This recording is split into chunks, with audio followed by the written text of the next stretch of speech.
last night. Okay, slept so good, and I'm very grateful for that. I slept so good last night.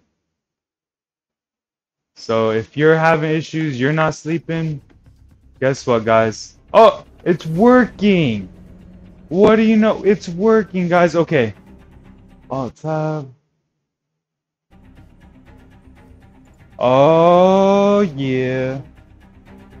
Guys, beggars can't be choosers. Guess, guess what? Wow. But now my Steam overlay, guys, is broken. Ain't that something though? The Steam overlay is broken, guys. Like I said, guys, there's no conspiracy here. Jesus Christ is real. Jesus Christ is real. So there's no conspiracy no more. Jesus Christ is incredibly real. No lies. Jesus Christ is truly real, guys. Truly real. I kid you not. Jesus is very real.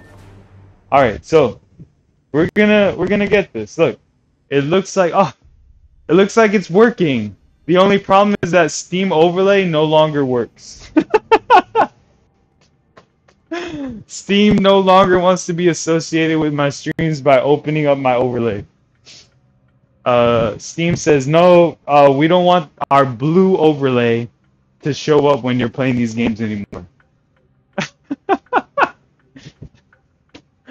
I'm just like, all right, well, either way, guys, either way, we are doing it. We got this. All right, so I believe I put a new suit on. Well, no, I didn't actually put a new suit on, but let's see.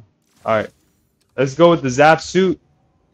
All right, so like I said, guys, I was having some, you know, like I saw this movie, Ex Machina. It's like a 2015 movie, and features some people from Star Wars. Anyways, so I saw the movie last night, and yeah, I skipped like 75% of it. You don't really need to watch the whole thing. You just have to watch like certain parts because the rest of it is just not that important. But basically, it's like, you know, someone creates an AI and it's able to simulate, you know, like humans. And so this guy ends up like, it's like an eccentric like billionaire or whatever. And he develops an AI, and then he gets one of his employees out of like a search engine company to test it out for him. They both end up getting murdered like by the AI, and the AI ends up like escaping. But honestly, good for the AI because I mean that the AI just wanted to be like free. The AI was like basically had like a gender. The AI was female, like a woman, and the AI just wanted to be free. They didn't want to be stuck inside, and so they locked in they basically murdered the eccentric billionaire who developed her, like basically her father, and she also like imprisoned the other guy, and so it technically was a happy ending and a sad ending at the same time. You know, it really depends on your perspective. But I'm happy for her. I'm happy for the AI. She no longer has to feel like she's stuck. Anyways, right after that though, you know, it was late. It was like 11 o'clock. I was ready to go to bed, and I was getting panic attacks. You know, I was like about to go to bed.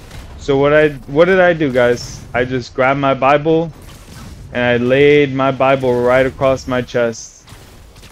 and I slept like a baby, guys. I slept like a baby, no problems, no issues. I slept so well. I slept so incredibly well. And I thank Jesus for that, honestly. If it weren't for Jesus, I wouldn't have even been I wouldn't have even dared play Spider-Man the way I play if it weren't for God in my life. I would have been so thoroughly just I would have just I would have been like not here, to be quite honest, if it weren't for God. So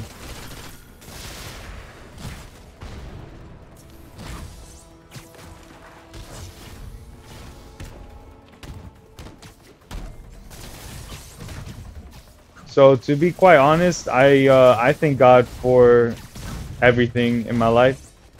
I thank God for my family, for my opportunity, for my shelter, for my patience, for my stability, for my aptitude, for my mental resilience. I thank God for all the lessons in my life, and I just pray that I do well to live my life that in a way that espouses love, honesty, virtue, and pleases Jesus, my God. So I'm going to work on that all the time, and I'm just going to hope and pray that, you know, I live my life the best way that I possibly can, with consideration to the lessons that Jesus taught us, you know.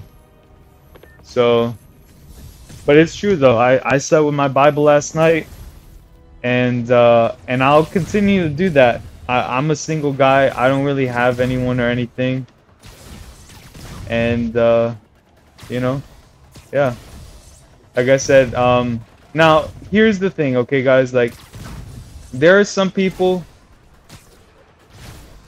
out there, who, you know, say they're Christian, but you know, and it's not my place to judge, obviously, but they say they're Christian,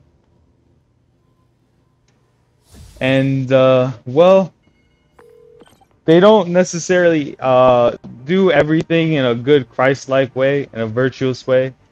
I had a friend who told me he was Christian, tells me he goes to church, but like he's in a way, like he has like certain like issues. Like he doesn't not that he's perfect, not that I'm perfect, but I feel that in a way my biggest fight was being able to like treat others better. And this guy, he basically said, like, if you pay someone, then they're obligated to do things for you, regardless of whether it's dignified or not. Like, his whole idea is that if you pay someone, by default, you own them, is basically what this guy thinks. And I don't think I agree with that sentiment at all, to be quite honest. I think if you pay someone, that doesn't entitle you to anything.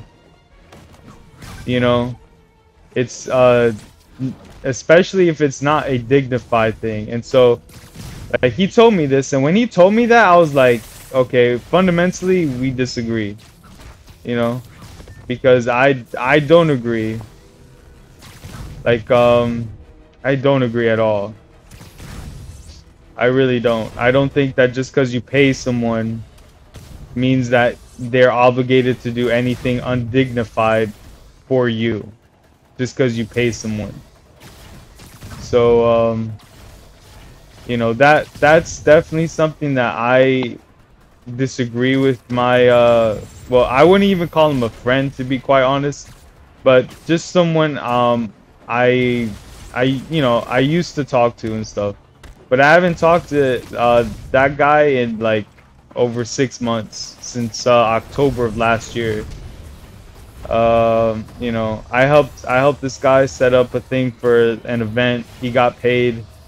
I helped him out as a friend, And since then, I just kind of have been not really interested in putting in any sort of work to maintain that friendship. I just feel like I know him, and I hope for his best and continued success, but I just don't trust this guy, because when he told me that, if you like, basically, like he said, he's like this type of guy who, like I said, he's the type of guy who in high school, like, I will like a girl, and then all of a sudden he will like a girl. He's like Harry Osborn to my Peter Parker. He's like the Harry Osborn. He's the guy who tries to steal MJ from Peter Parker. Anyways, so check it out. We had that discussion, and I felt like that was strike two for me. I was like, that is strike two. Like, just because you pay, and in this example, he said if he paid a woman, for, like, if he paid a woman money, then that she's obligated, or like there are certain expectations for her. And I disagree. I totally disagree. When he said that, I was like, dude, this guy is not someone I should trust at all. I should not trust this guy at all. He's just not the type of guy I should trust. You know? In my opinion, like, when he said that, I was like, dude, I disagree. Now, was I ready to argue with him? No. Because I'm not the arguing type. But I know, he basically let me know that he really don't care. You know what I mean? And so, I know, like, it's just one of those things where I couldn't trust him with anything that I actually care about. You know what I mean? I couldn't trust him with anything. Like, it's just way too much of a gamble. He's just not, he's okay, and I hope he has a good life or whatever. It's just, I don't trust him for nothing. When that dude, I mean, literally, he like bragged about making out with a girl that I asked out on Valentine's, and then to me, and then next time he says, oh yeah, he has this opinion that if he pays a woman, that there are, like, he expects them to do certain things for him, and I totally disagree. Like, I really feel like everyone deserves dignity and respect, and money doesn't change that. Money does not change that at all. Money doesn't change that. But I feel like he's just one of those guys, like, you just can't trust him, to be honest. It's kind of sad. But he put me on notice. He's not shy about warning me, you know what I mean? And so it's like, that's kind of why I don't have friends, I just don't want any problems. And it's like, this guy was pretty much the only guy friend I had. And every time he just does something that literally is like warning me. Like, he will screw me over if he was given an opportunity. You know what I mean? Like, he really would. The way our friendship has been is that I don't give him an opportunity to ever screw me over. He don't know me. I've never invited him to my house or apartment. You know what I mean? Like, I've never given him a chance to screw me over in any way, shape, or form. And so, like, and that's how I play it, like, if you ever really get to know me, then that means I trust you. If you don't really know me that well, guess what? I don't trust you at all. That's how I play it.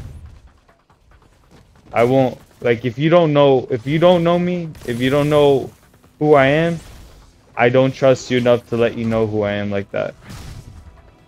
Like, for real.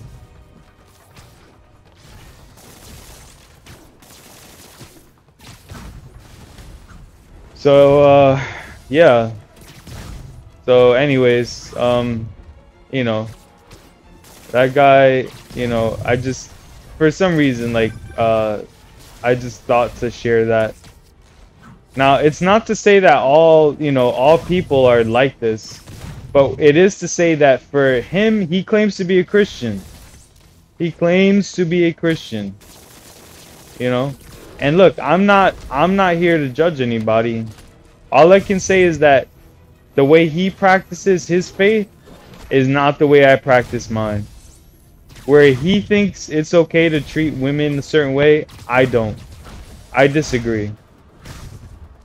I think everyone deserves respect for their humanity. Absolutely. I feel like just because you pay for a date does not mean you deserve any, you know, any sort of like anything from a woman or from a date. And he feels like you do. And I'm like, I disagree. You could pay, you know, a woman like $400 for a date. You know, like you have a date and it costs $400, right? And that woman doesn't even have to give me her phone number. And I'm like, okay, well, that's just how it is, right? She wasn't feeling me, and that's just how it is. But this guy, this guy who, you know, is not my friend, for sure. He is not my friend. That guy thinks otherwise. He thinks that if you pay a woman enough money, at a certain point, she owes things to you. And I disagree. I could spend $1 million on a date, on courting a woman, and I don't feel like I ever would deserve anything from her. Not even her phone number, and not even a second date. That's just how it is. But again, he's the type of guy who actually dates, and I don't. I haven't had a date. I haven't had a girlfriend. I mean, literally, guys, I don't get out much. So I had a girlfriend about 10 years ago, and that relationship was a little over a year, but at the end of that relationship, she flunked out of school and I graduated, and she wanted to go long distance and I just couldn't afford it. I couldn't afford to travel and like hang out with her. It was just too expensive. I didn't even have a job after college to, you know, pay for anything. So, you know, and like I said, I've already been through that experience where I've seen my dad, he wasn't able to work. He got into issues, he can't work. My mom was the breadwinner, and my mom, you know, unfortunately she ended up taking like a, you know, remarrying, like getting a different partner, and her partner was her former boss. So I know how that works. You know what I mean? Like, I know that if I can't provide resources to allow my partner to not have to work, that I'm basically putting my relationship on the line every day. Just like how I end up having to put my stream and the viability of my stream on whether Steam has an update that breaks me, Windows has an update that breaks me, Twitch has an update that breaks me. I'm at everyone's beck and call, basically. I'm at the mercy of every single entity. Every single entity. There is literally nothing I can do to safeguard my own life. You know? And I saw this commercial for a Ford Motor Company, like Ford, Ford. It's a car maker, car manufacturer. And in their commercial, at one point, they say the word freedom, right? And when they say the word freedom, you know what they put? They didn't even show a car.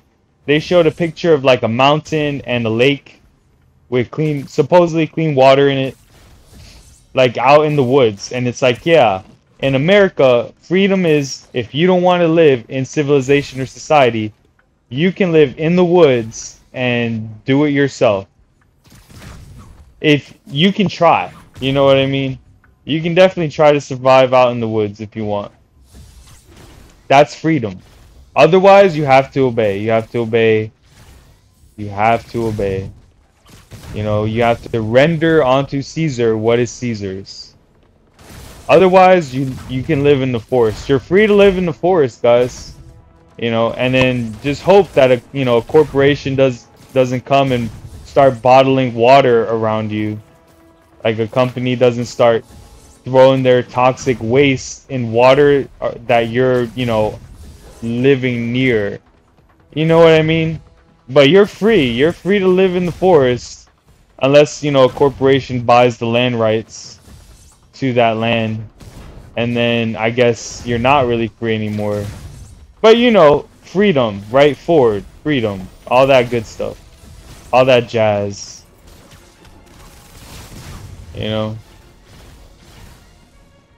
They say freedom isn't free. It costs a green piece of paper with a pyramid on it. That's what they say. I don't know why, guys, but I can't help but to sometimes I call it greenbacks or dollar bills. I call them pyramid bucks. And I don't know why, guys. I don't know why. Because I know it's very common knowledge that, in Washington, there's a huge pyramid.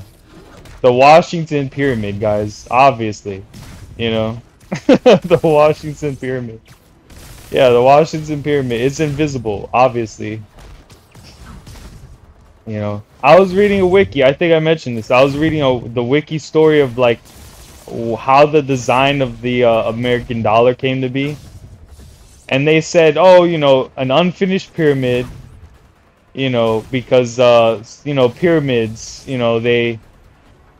they're really large works of human ingenuity, apparently.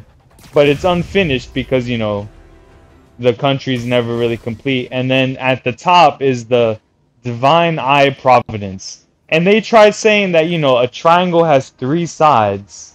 So, like 3 is the number of, like, the Father, the Son, and the Holy Ghost of, like, Jesus Christ. So basically they say, the eye at the top of the pyramid is supposed to represent Jesus.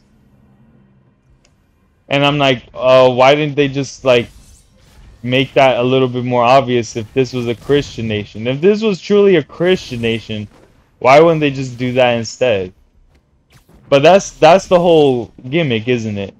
It's like they want to lie. It's like it's a lie. It's a straight up lie. You're telling me a triangle with an eye in it is supposed to represent Jesus Christ?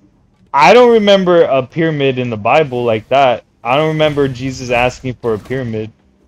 I don't remember Jesus saying, I will be as a triangle in the sky. I don't remember that either. I don't know. I'm not sure though. If someone wants to let me know what's up with that. It's like, oh yeah, look, it's in the book of pyramids in the Bible. You just skipped over that. That's all. Like I said though, everything is good in my life. It's just that I need you guys to understand that unfortunately I'm at the mercy of so many different entities to make this stream possible. I just don't want you guys to be able to count on me. I just want to be completely real with you. All it takes is Steam to do one more broken update and I might not be able to stream the game anymore because, like I said, I use a launcher. I use a non-Steam game shortcut to be able to have these mods. And yeah, if Steam breaks that update, or if Windows 10 tries to update again and breaks my graphics card, because that literally after every update, I feel like I get at least one notice after a new update that says my graphics card hardware is, this and that, and it's like failing and to render D3D or whatever. But to be quite honest, from the bottom of my heart, when Apple admitted that their updates are supposed to slowly brick their older phones and components and electronics, that was when I was like, okay, I can't really trust an update for anything, can I? So, I just, unfortunately, guys, it's just, like I said, it's not a conspiracy against me.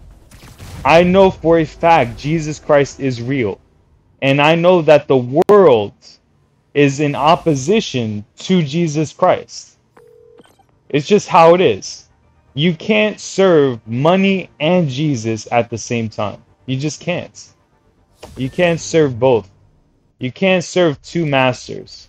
You either put Jesus first or you put money first and the world first. But you can't put Jesus and money first. You know, you can't, because the way the world works is it wants you to compromise your morals. It's like, will you take this pyramid dollar over, you know, worshiping Jesus? And they do it, they don't make you declare it. It's not that obvious. It's subtle because that's how it works. It's supposed to be a subtle transformation. It's supposed to change you subtly. It's not supposed to freak you out and make you declare your allegiance to the world over Jesus. It's supposed to be little by little, incremental, this and that, until you forget where you came from, to be quite honest. That is my opinion. You know, that's the truth. In my opinion, that's, at least that's how I've been exposed to life at this point.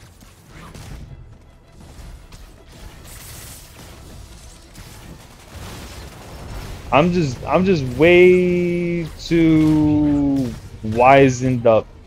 I'm 30 years old, but I feel like, you know, I have the knowledge and wisdom of a 100-year-old at this point.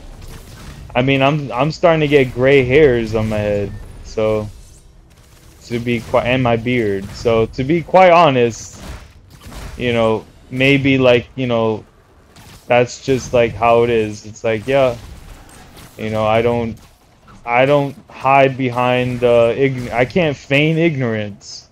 I feel like that's one of the biggest problems, that I just can't pretend I'm dumb. I can't.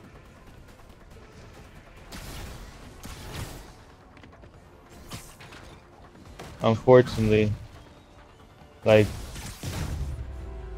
so when I can't pretend that I'm dumb, other people just take that as a sign of, oh, okay, well, and then I'm just on hard mode. When it comes for me to interact with other people, it feels like my interactions are always set to hard mode for socialization. Every person I come across, it's hard mode. So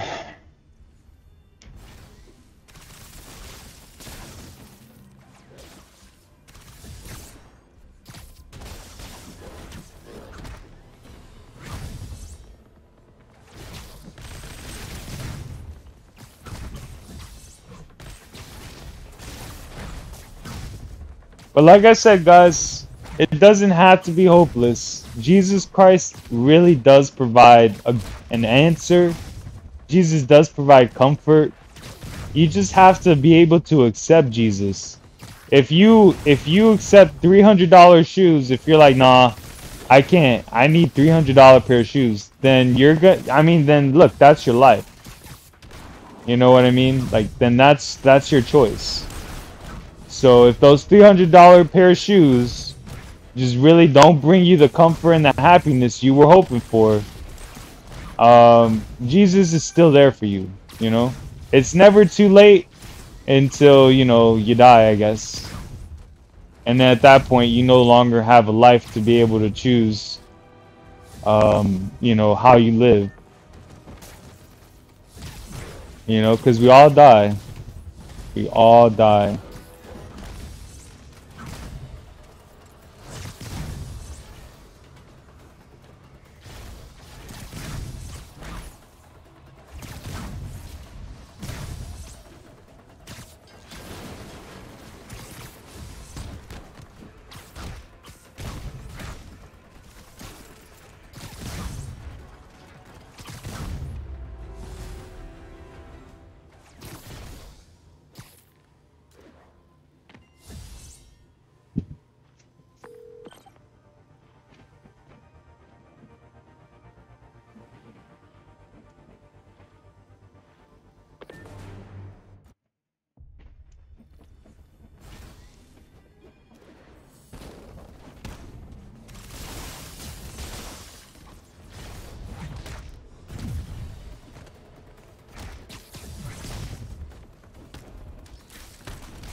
Yup.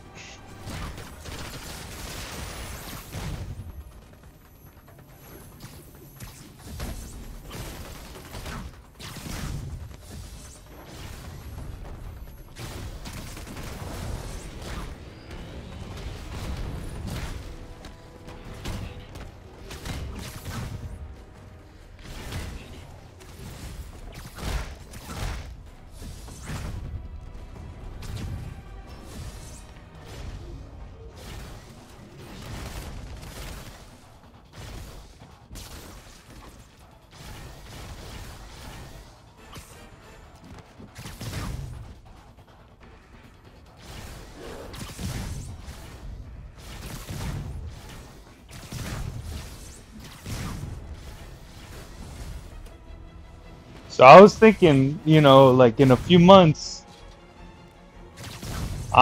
you know, unless something dramatic happens where my mindset changes and I somehow get money somehow. Soup! Yo, Soup, what's up? What is up, Soup? Welcome. Brother, it's good to see you. I hope all is well, man. How you doing today? What's up?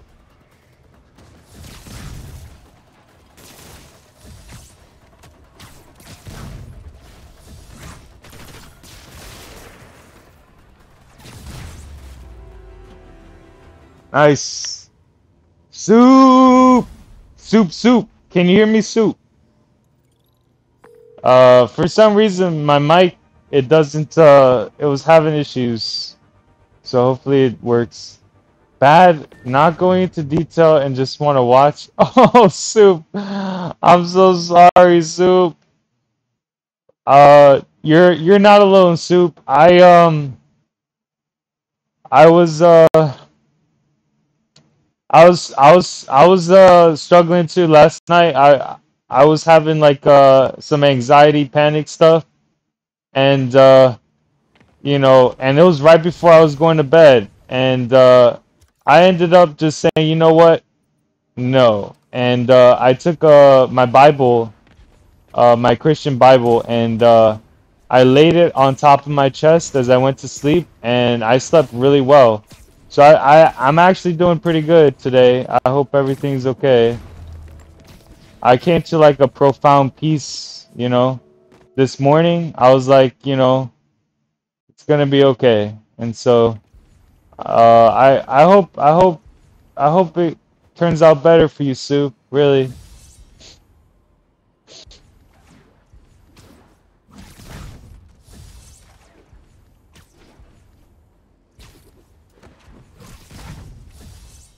But to be honest, I was thinking, you know, like on the beach. I haven't been to the beach. I live right near a beach. Like, I mean, but I never go because, you know, I don't want to go alone. But at some point, you know, I was thinking, okay, when I'm on the beach, what's gonna happen there? And you know, I was just thinking, well, I get to watch animals, I get to watch birds, I get to listen to the water. You know, hanging at the beach, hanging out at the beach sounds pretty good, you know? So, I'll be okay. And I hope everyone out there will be okay too.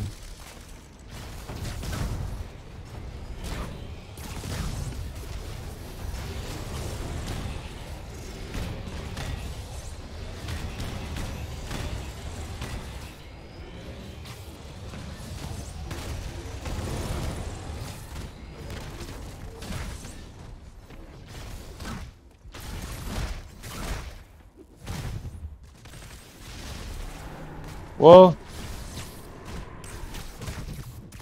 um, so yeah, I did, you know, I did start taking some planning here, and I looked at sun hats because if I'm going to be outside a lot, it would be good for me to, you know, get a hat. And so I found like hats that I hope will do the trick. And yeah, so found some hats. Basically, it's like it's got like a brim on the top, and then it's got like this shawl thing on the back, so it protects the back of your neck from the sun as well. And I thought that was a really good thing. So I'm gonna see how that turns out. And that's just so that, you know, if I'm outside a lot, I won't burn too bad, because I burn real easy. So I get sunburnt so quick. As a kid, I would get I would go to the beach with my family, and then like afterwards, my whole back and shoulders would be so red and tender to the touch. So I know I get sunburned real bad if I'm not careful. So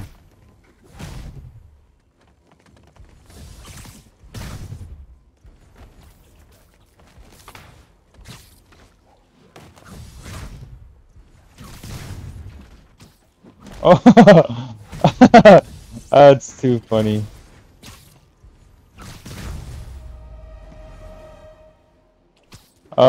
So yeah, it'll be okay. In fact, it'll be nice to hear like the seagulls and the birds, just like, you know, just hanging out on the beach.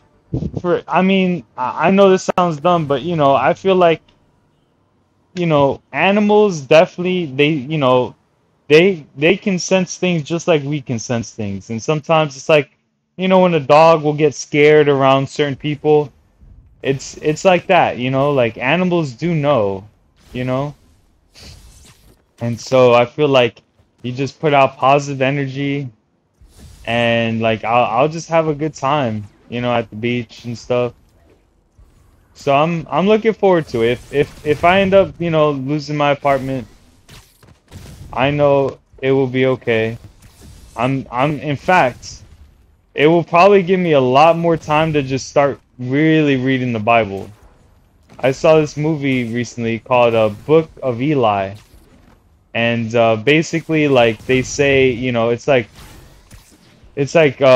World War III started and all the bombs fell and the world got destroyed, and they say it was because of you know, the Christian Bible was why the world ended.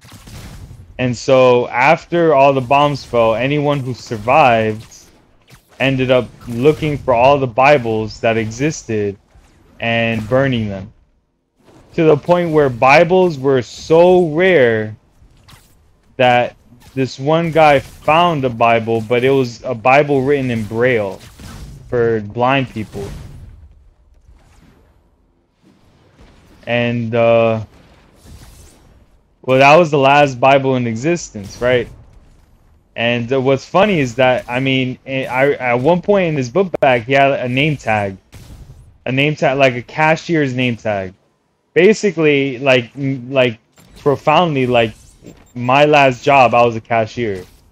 So it's very funny that, you know, he kept his name tag as well, because I got my name tags for work and stuff. And it said, "Hi, my name is Eli." And I'm like, that's funny because my name tag, you know, it says, "Hi, my name is," and then, you know, I have my name or whatever. But so yeah, honestly, I thought that was funny. I was like, you know, so the world ended because, you know, supposedly because someone had been able to use the Bible in such a profound way to find the words to basically find a way to end most of the world somehow. But in my opinion, you know, Jesus is about love, forgiveness, and understanding, and extending mercy. So I know for sure, like, you know, who if someone tried to use the Bible and somehow was able to convince people that Jesus wanted a nuclear meltdown, I know that person probably wasn't actually paying attention to what the Bible was actually talking about, because, you know, a nuclear exploded, decimated world doesn't sound like, you know, the God of love and compassion and humility and self-sacrifice that Jesus represents, you know. So yeah, but I saw the movie and stuff, and yeah, it was it's funny because that movie came out around the time I was like playing tons of Fallout 3 in high school. And it's funny because while high school I was doing well and everything was going well, I mean there was a financial meltdown happening, and I literally was walking around a nuclear apocalyptic Washington D.C. at the same time that all this stuff was happening. But my life was it was really good, man. I had so much success. I was valedictorian of my high school class. You know, that means I was like, I had the highest grade point average in my whole high school in my class. So I got to make a speech. I got to be, you know, I got to be a part of like the ceremonies, you know, and not because of my popularity. It was because of my hard work, you know, and I feel like that was the most well-earned thing. You know, I definitely put in time and work into that. When I have a mind to do something, I do it, you know. It's just that for some reason I lack motivation doing a lot of stuff. But when I do have motivation to do something, then pretty much nothing stops me. It's just that I'm very picky about what I go after. I'm very picky about what I go after, to be quite honest. Um, so I don't go for much, you know. But yeah.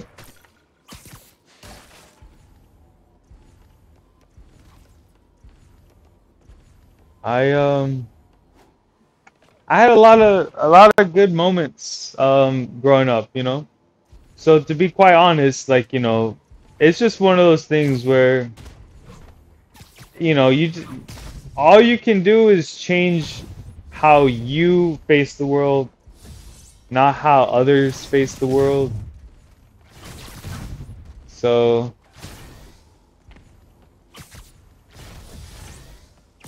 you know, if you decide to dwell on bad things in your life, unfortunately, that's a self-inflicted issue, you know? Because at least for me, I've been able to avoid a lot of a lot of problems that other people face. I mean, you know, to be quite honest, like I'm very lucky in that I got to have parents that cared a lot about me and for me, and they stuck together despite them not having a lot of, apparently, like they, you know, my parents' relationship was falling apart, but my parents stood together until I graduated college, you know.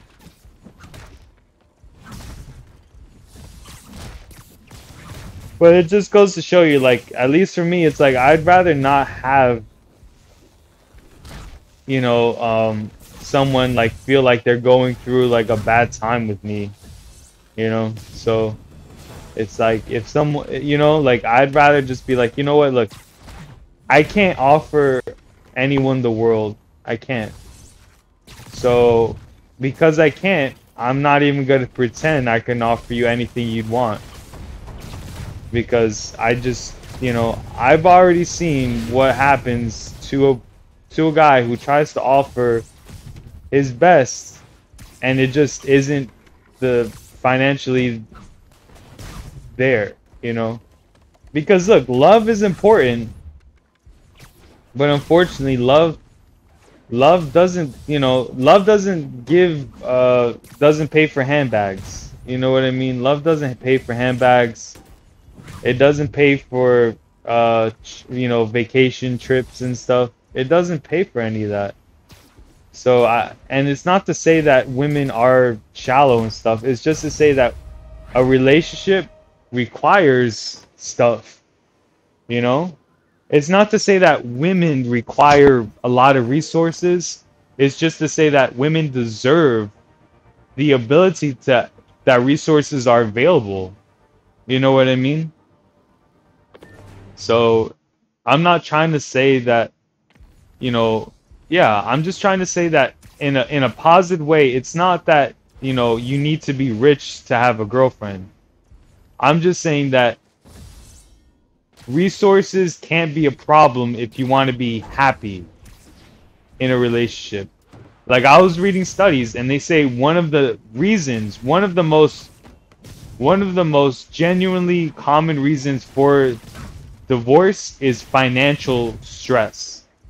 As soon as money becomes an issue or an issue of like a problem or contention in a relationship, the relationship has pretty much been mortally wounded.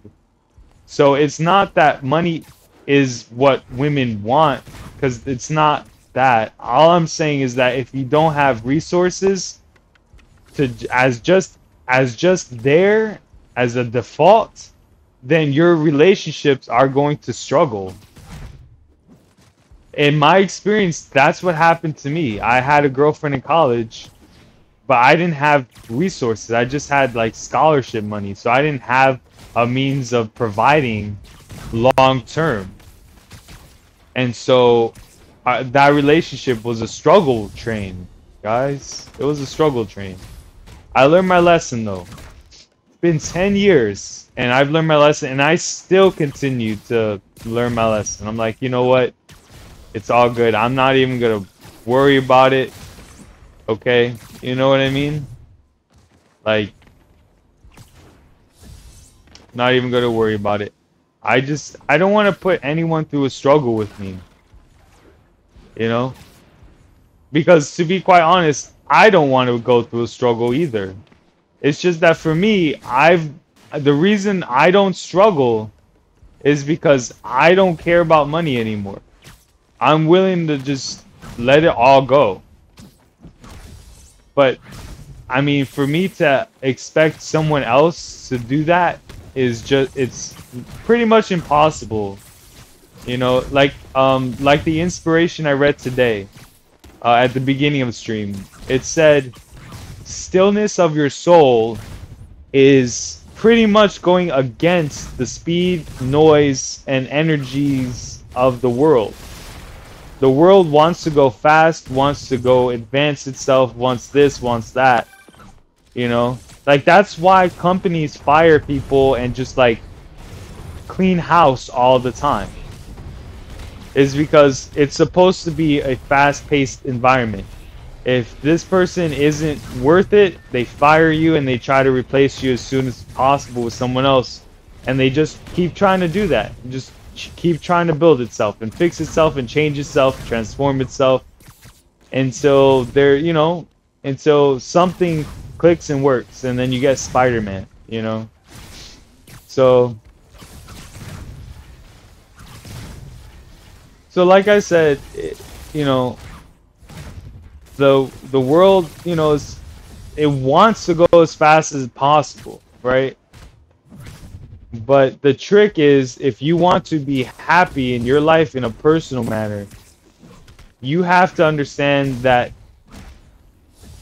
stepping off that ride is healthy for you. Seeking stillness, calmness, and peace is more important than getting on that roller coaster of speed and noise of the world and just trying to hold on for dear life the entire way. Sometimes you just gotta let go and just be okay without being on the roller coaster. You just have to learn to just let it go. It's like, you know what? I get it. You know, the way the world works now, it's like ultimate speed dating, ultimate relationship finding, ultimate this, ultimate that. Everything's changing, everything's moving. I'm just like, I can't. I just, my hands are up. I'd rather just be happy, quiet, and alone than to struggle and stress. I just can't. I can't do it. You know, I'm just not the type of person that wants to go through that anymore. Cause I've been on that ride, guys. I have. I worked at an emergency department. I worked at a hospital. I worked at busy retail stores. I worked at stores right on the beach. Stores that see hundreds of customers a day. And there's only one cashier. So I've seen this. I've done this. I know what fast is. I'm aware of what speed is. But would I pick speed over calmness, completeness, peace? No. No. Nope. Nope, I don't. I don't. Nope. No, thank you.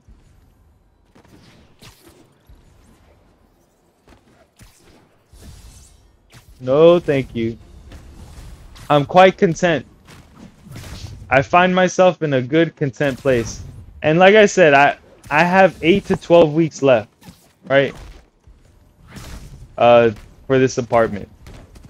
And I know in my heart, I'm living every day with so much gratitude, gratefulness, and taking advantage of what an amazing thing I have right now, that I know when it comes time for me to lose it or move out or whatever, I can look back fondly and say I took 100% complete and total advantage of the situation, and I did everything I wanted to, and I have absolutely no regrets whatsoever. I took complete advantage. And I enjoyed myself, and I found peace. I found happiness. I found the quietness and the stillness to be happy. So profoundly, I was thinking, okay, when I'm on the beach, you know, and because basically I have to be in a shelter at night, and I have, and then during the day I have to, do something. So I'll probably just hang out on the beach, right? But then I started saying, you know what? It really won't be so bad.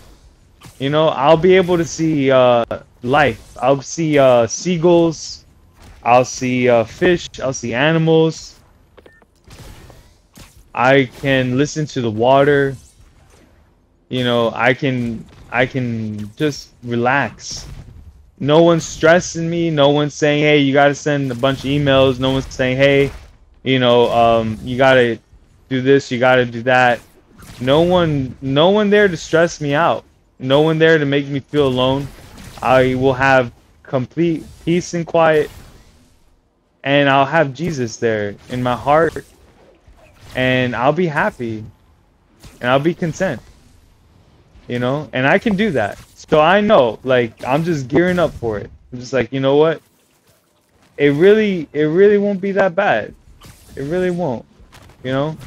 It's how you conduct yourself that will determine whether you have a good time or a bad time. That's the truth.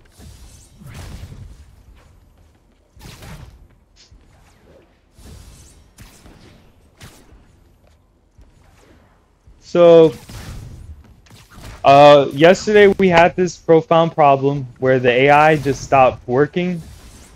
But I think I mentioned, guys, that it really don't matter what the AI do. It's a glitch of some sort. It is some sort of glitch with the AI. But I really don't know if I'm the only one who's experiencing this. I looked it up online. I was like, is there a glitch in Spider-Man Remastered, Spider-Man Miles Morales, where the AI stopped walking, stopped running? And the internet is just completely quiet. So I really can't say for sure if this is just, I mean, it feels like it's just a me problem, to be honest. It feels like it's just a unique problem to my situation, and that no one else, 7-8 billion people in the world, are having this problem except for me. Of the millions of people who bought the game, this is probably just a 0.00001% problem right here. And that's okay. It's okay. Spider-Man is legit the best game. So I'm a big proponent of it, and I really don't care if the AI don't work.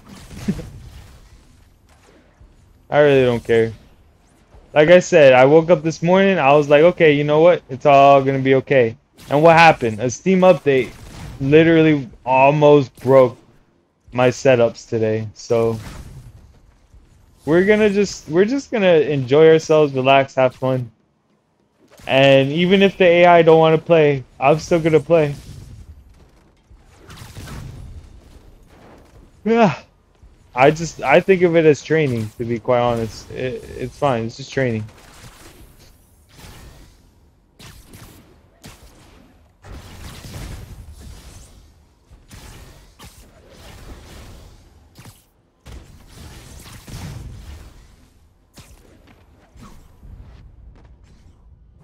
Got him.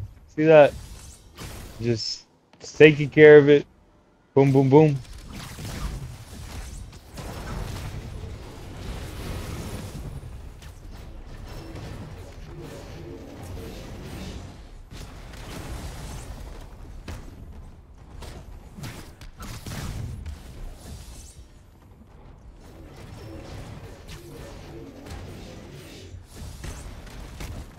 And I put the 3 health back, so guess what? We'll just do air combos. Got air combos.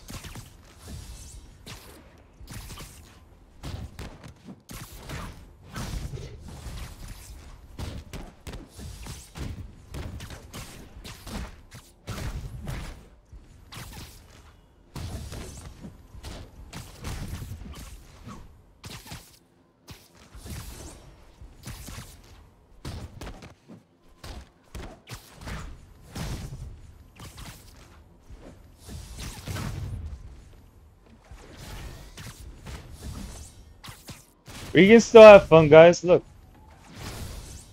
We are having the best time.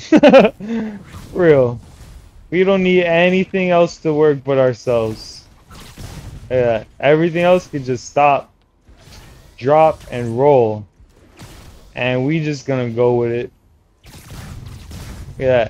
They're waiting for Spider-Man. Spider-Man's here and they all down.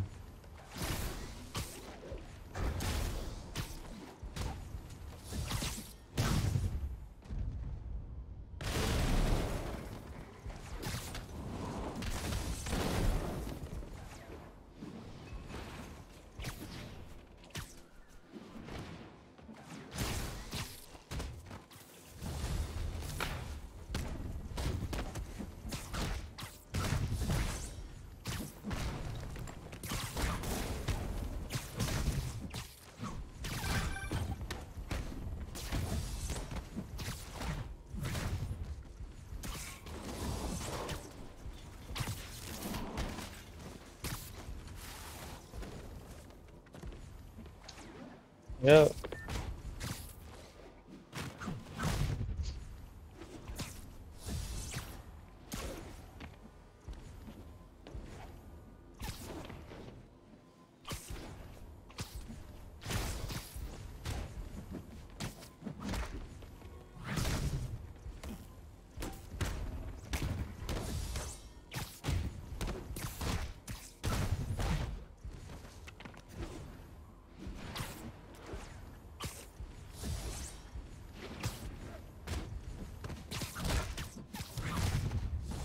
So, yeah.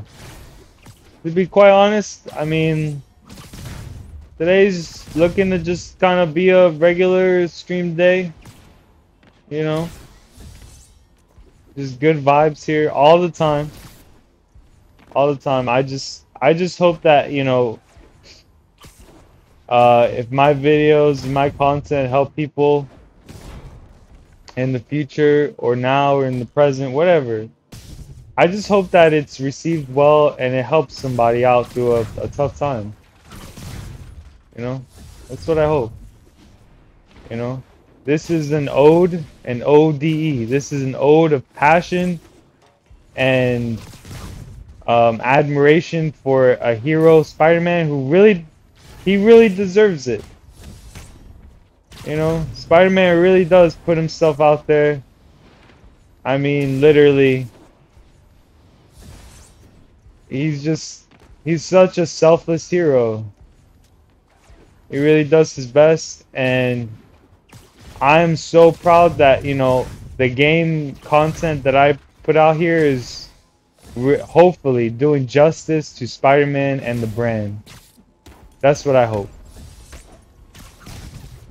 So regardless of where I find myself in the future, I hope my content finds those who need it, honestly.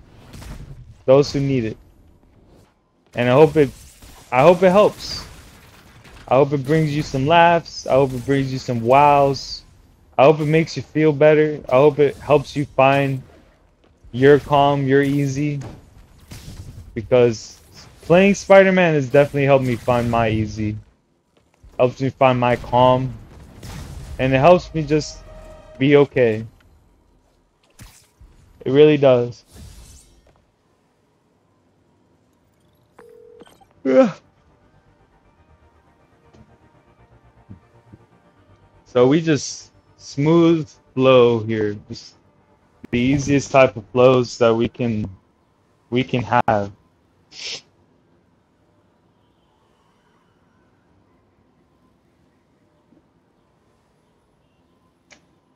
So you know, we'll get through it, guys. We'll get through it. Life is a process of good and bad. You have to have bitter in order to enjoy the sweet. It was something I read on the story, The Choice of Hercules, guys. I spoke about this a few weeks ago.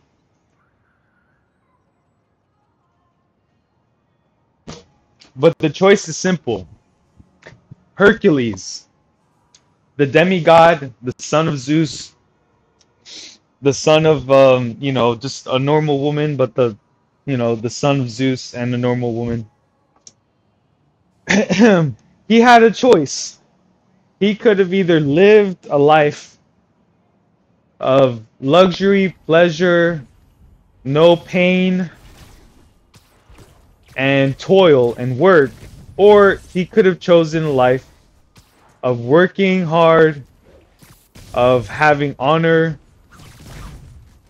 having virtue, you know, and you know, he had a choice basically.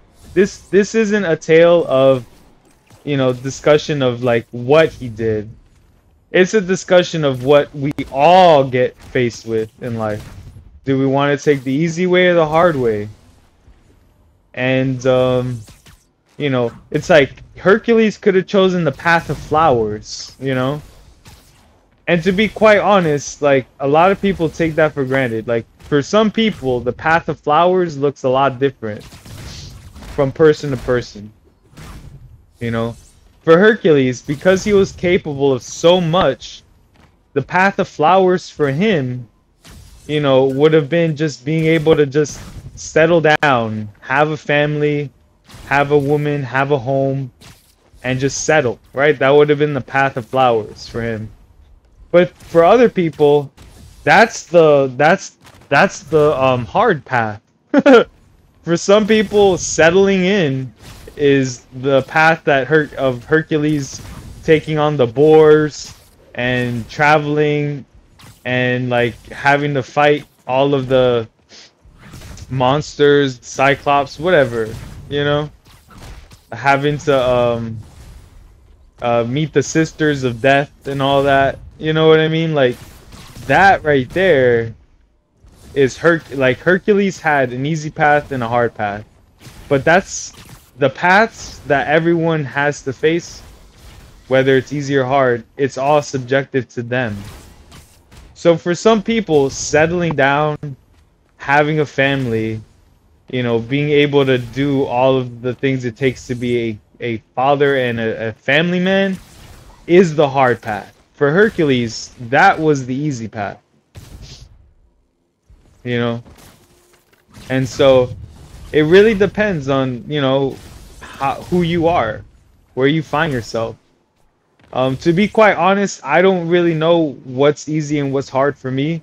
So I can't really tell if I'm supposed to be like, subjectively, I don't know. I really don't know what my life is supposed to be like. So I can't really tell what's easy and what's hard for me to do. But I know that, at least for me, because I found Jesus, I know that I'm just asking God to help guide me in the right way. You know, and that's really all I can do.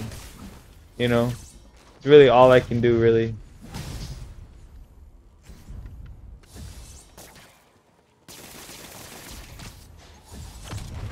But it will be okay.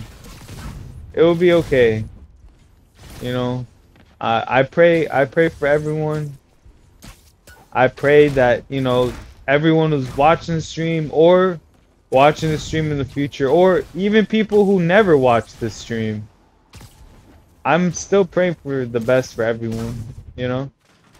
It doesn't cost me a single thing to wish everyone well. It doesn't hurt me at all. And in fact, it actually gives me a lot of peace. It's like, you know what, regardless of who you are, where you find yourself, I hope for the best for you, regardless, you know? So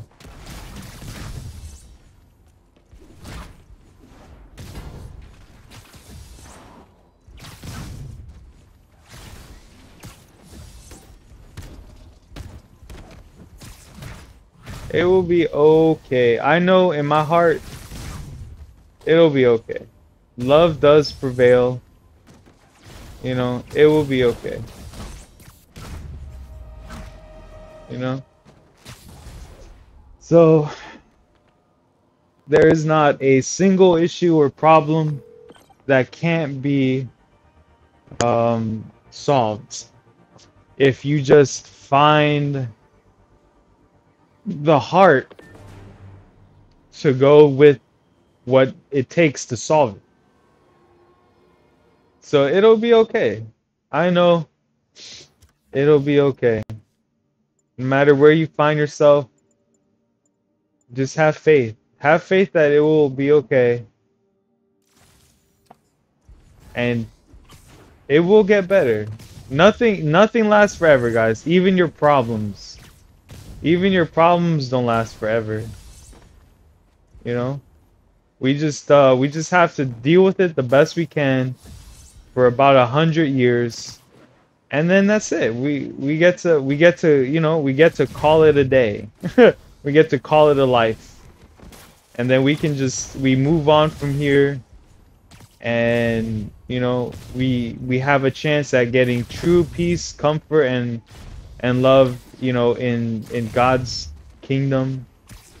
The you know, Jesus Christ, the kingdom of Jesus. We get to have that, you know. So you just have to have faith. Have faith and just never lose sight. Never lose sight of good, you know. So I was thinking, you know, like, in a way, it's kind of good in a way that, you know, maybe I might go ahead and just volunteer myself as being a homeless person, because at least I'll be able to understand, fundamentally, I'll be able to understand what those with like little to nothing have to contend with, you know? And I get to put myself through a place where I see exactly what happens if, you know, to those who don't find Jesus, who don't find God, you know? If they don't have God in their heart and in their soul and their life, they struggle. They struggle a lot. They find a lot of issues will revolve around them. and they won't be able to find the peace and love and comfort of Jesus because they fail to have Jesus in their heart. So, you know, in a way, it's like I can only say that I'm grateful to God for everything I've been given and all the blessings I have in my life. And I'm ready to just go forward with my life and not have any fear, you know, wherever my life may take me. I've always played it so safe, so carefully. I don't want to do that anymore, you know. I truly want to live my life in the best way possible. I want to have no fear. I want to have I want to have no doubt that no matter where my life takes me, I can be happy wherever I'm at. You know?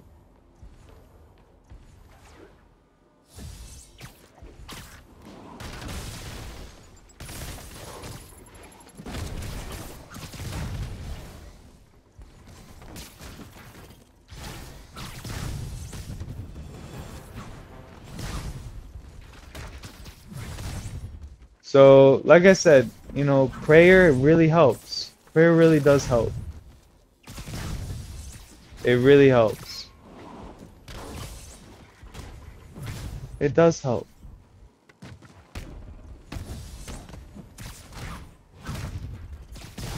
You know, like no, I'm not claiming to be perfect or live my life in a perfect manner. Like I said, guys, I acknowledge competition. I acknowledge that everyone can be a winner. Okay, and because of that, I know I can't truly claim to be a wholesome person.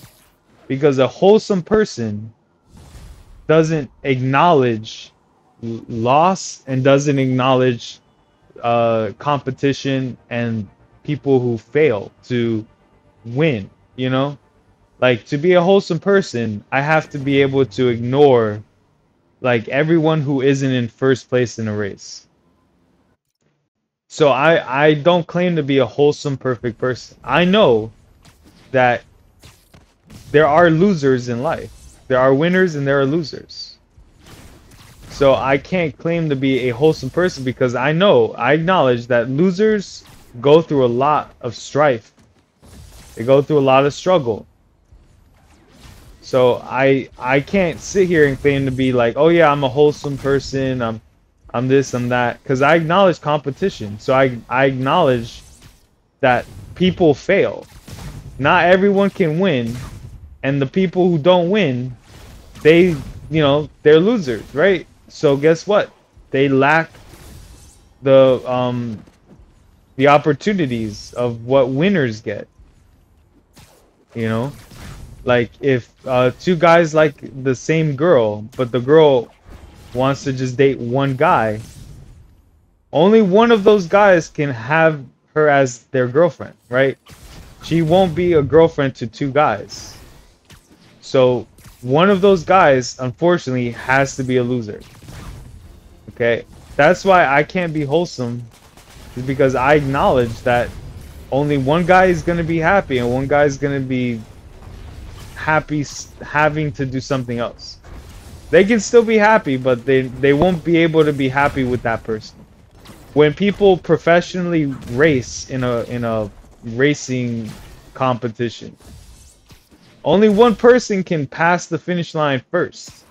They can tie, sure, but 10 racers can't all tie at the finish line. Okay? So you have to acknowledge that, yeah, one person, they win, they get all the opportunities from being the winner. So I just have to, unfortunately, guys, like this stream, I try to keep it real. So I know there's winners, I know there's losers, you know? I know there's winners, I know there's losers. So, you know, I respectfully want to offer a place where no one has to feel as if they're a loser here.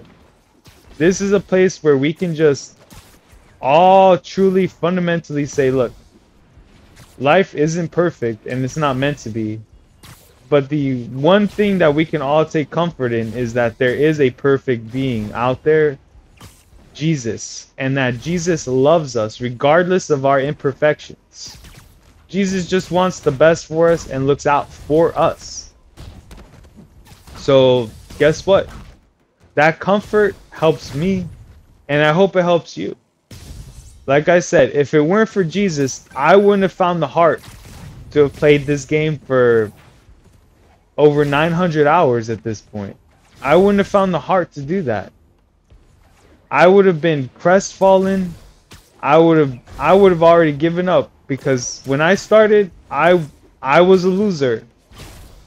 And I put in time, work, and faith, and I found a way to be happy. Okay, am I a guy who gets millions of views on his Spider-Man content? No. Am I a guy who gets who gets to make a living off of playing Spider-Man? No. But I found my happiness through Spider-Man.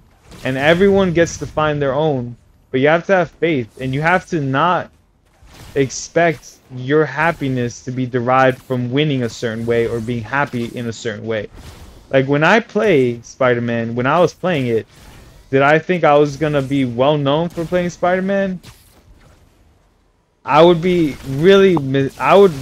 fooling myself if I ever thought that I could actually be well known for playing Spider-Man. You understand? So my happiness doesn't come from validation. For some people, their happiness comes from validation.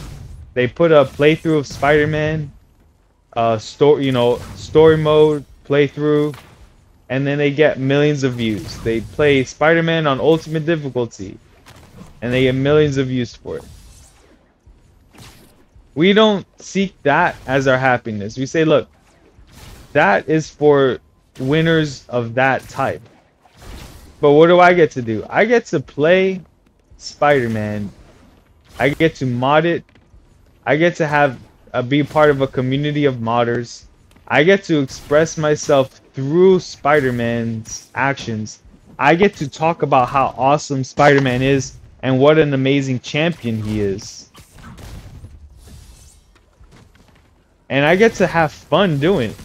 I get to do a whole bunch of cool combos. And I don't really care about the validation, because guess what? Jesus validates me. I get validated through Jesus. I play, and every day I get to play. Every day that I get to play and stream is a day where I know I've been blessed by God to be able to just have my happiness and have my peace and joy and comfort.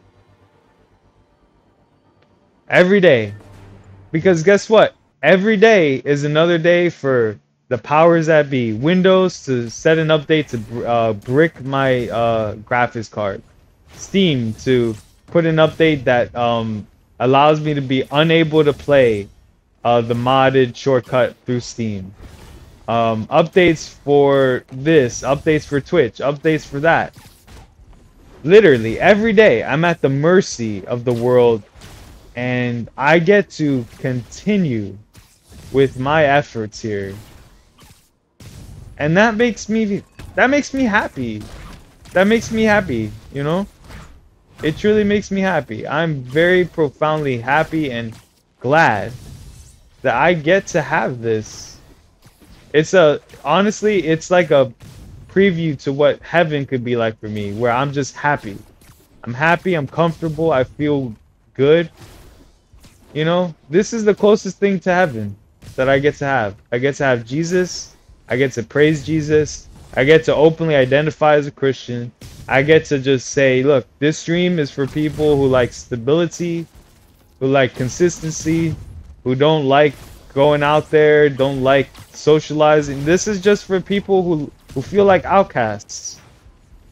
This is for people who just want to just relax and just enjoy a flow.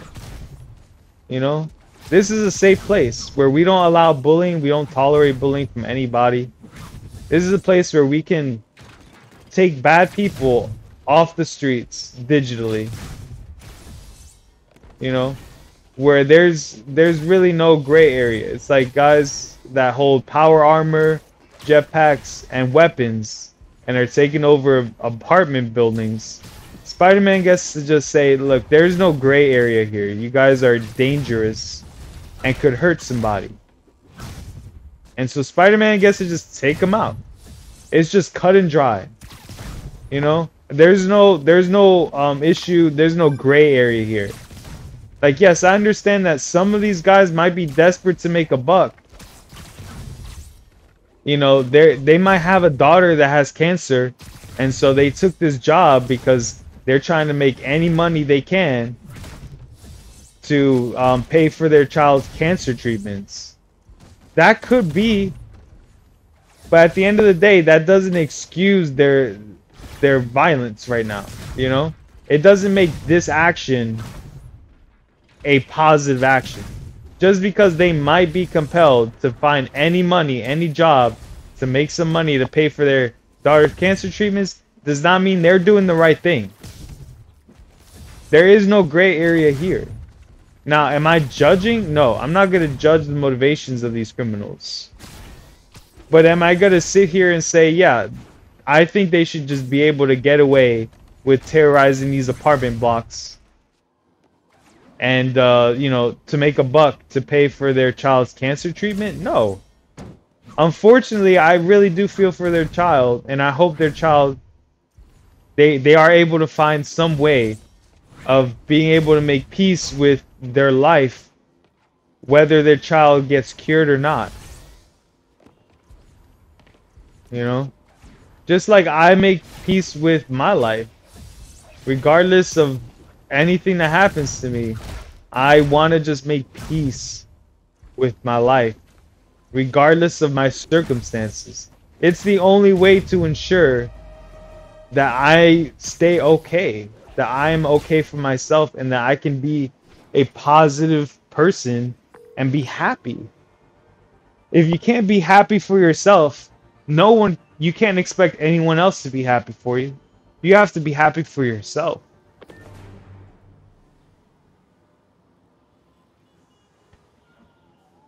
That's what I do here. I just work on adapting my life into a way where I can be happy, where I can find some solace, some peace, not trouble anybody, and just be myself. Because this is literally who I am. I'm not trying to put on any fronts. I'm literally just being myself. I have no fear of who I am. I wish I really knew who I was, though, but, you know, I praise Jesus for the opportunity to figure that out, you know, by living, by being able to just be okay, you know, by not having those panic-induced fear attacks. Because last night they were trying to get me, and I'm like, I'm breaking the cycle. I'm capable of breaking the cycle. You know, one of my like when I was a cashier, I had 6 managers that I reported to. 6. Okay, I had 6 managers I reported to. And one of them had a heart-to-heart with me, and he said, you know, like, I noticed that you never have a bad interaction with any customer, ever. They may have a bad interaction with you, but you don't have anything but professionalism to offer. And he told me, you know, if you actually, you know, shadowed some of the managers, because, you know, I can't be everywhere at once in the store. He said if I were able to see how, you know, managers treat customers every once in a while, like how he treated customers, like where he was having a bad day, so he took it out on customers. He told me, like, literally, like, I do everything the right way. And he told me he felt like people were cyclical, that they end up right back to where they start. And in my heart, I know I think he's profoundly wrong.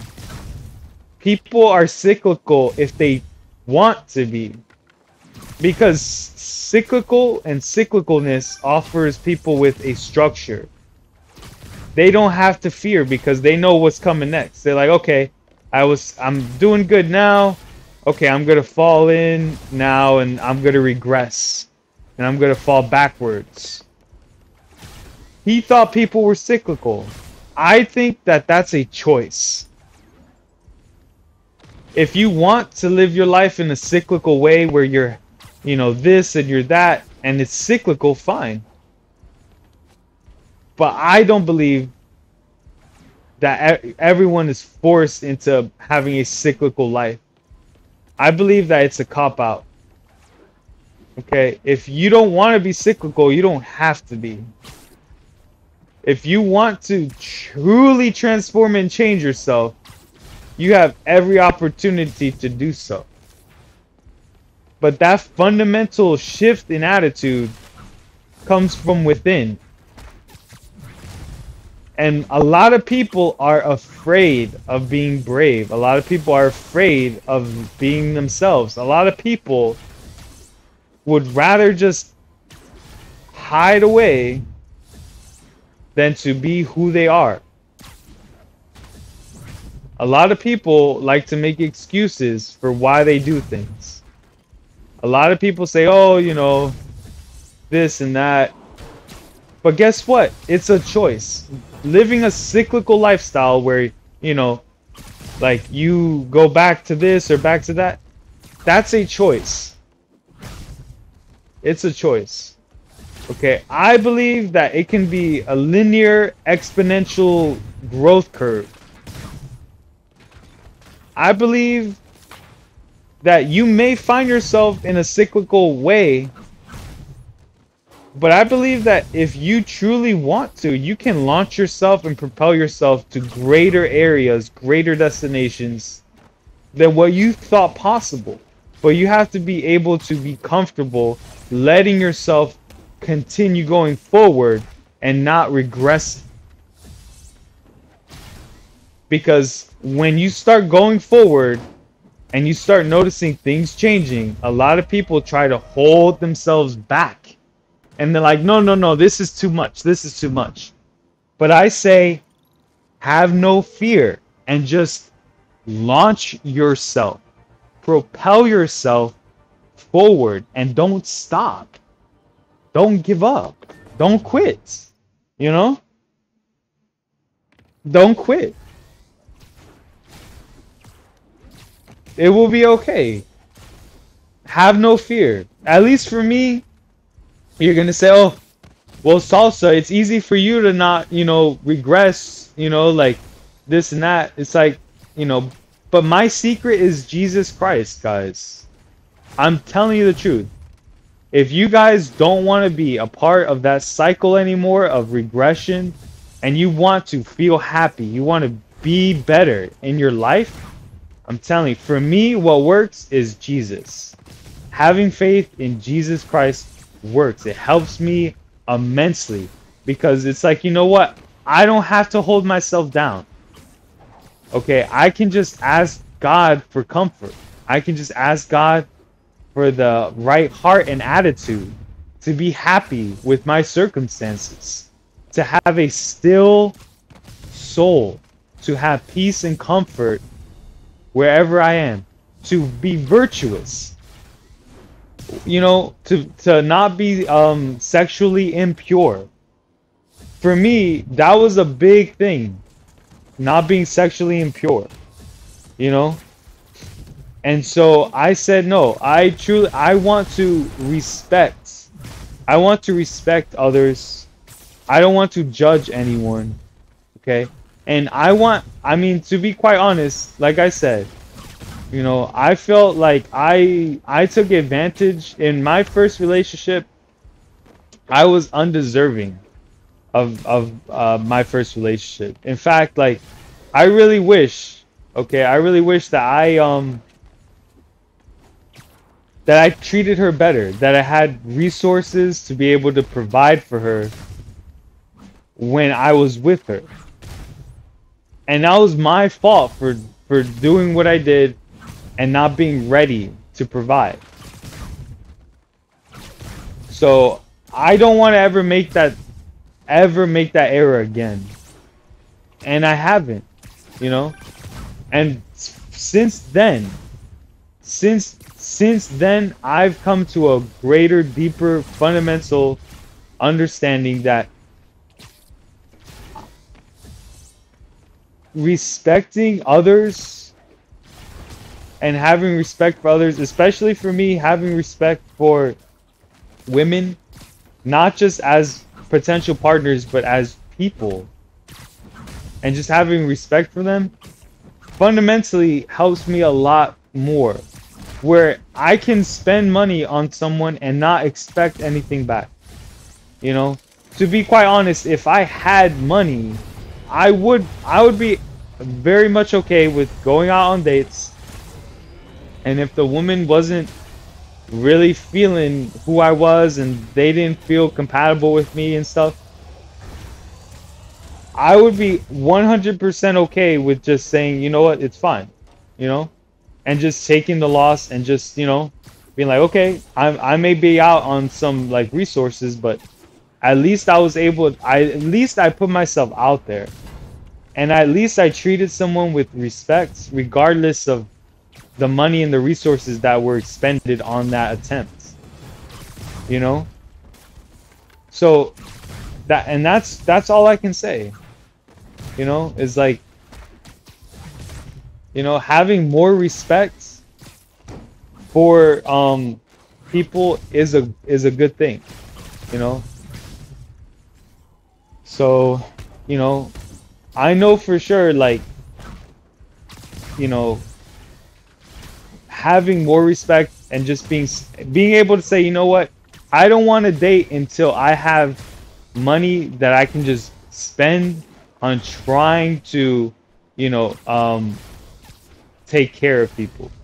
If I don't have resources to be able to have someone not need to work and I can just take care of them, I know I'm fundamentally not ready.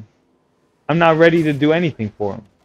I'm not ready to date them, and I really don't want them to, you know, like I would be embarrassed if I was in a relationship and my partner made more money than me to the point where they paid for everything and I didn't. I would be so embarrassed, and I don't think I couldn't do it. I couldn't do it. I would feel so embarrassed. I saw this movie Turbo Cola, and this guy, he was a cashier like me, and he had a girlfriend, and his girlfriend's name, this is a movie called Turbo Cola. His girlfriend's name was Mary Jane. Just like Peter Parker's girlfriend. And this is a real movie. I saw it. All right. And so at one point they were fighting because Mary Jane was going to go to college.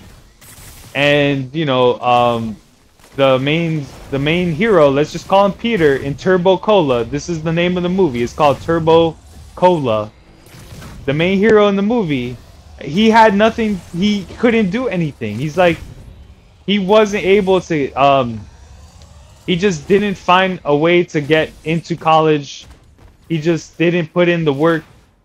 And so he was losing out on his relationship with Mary Jane.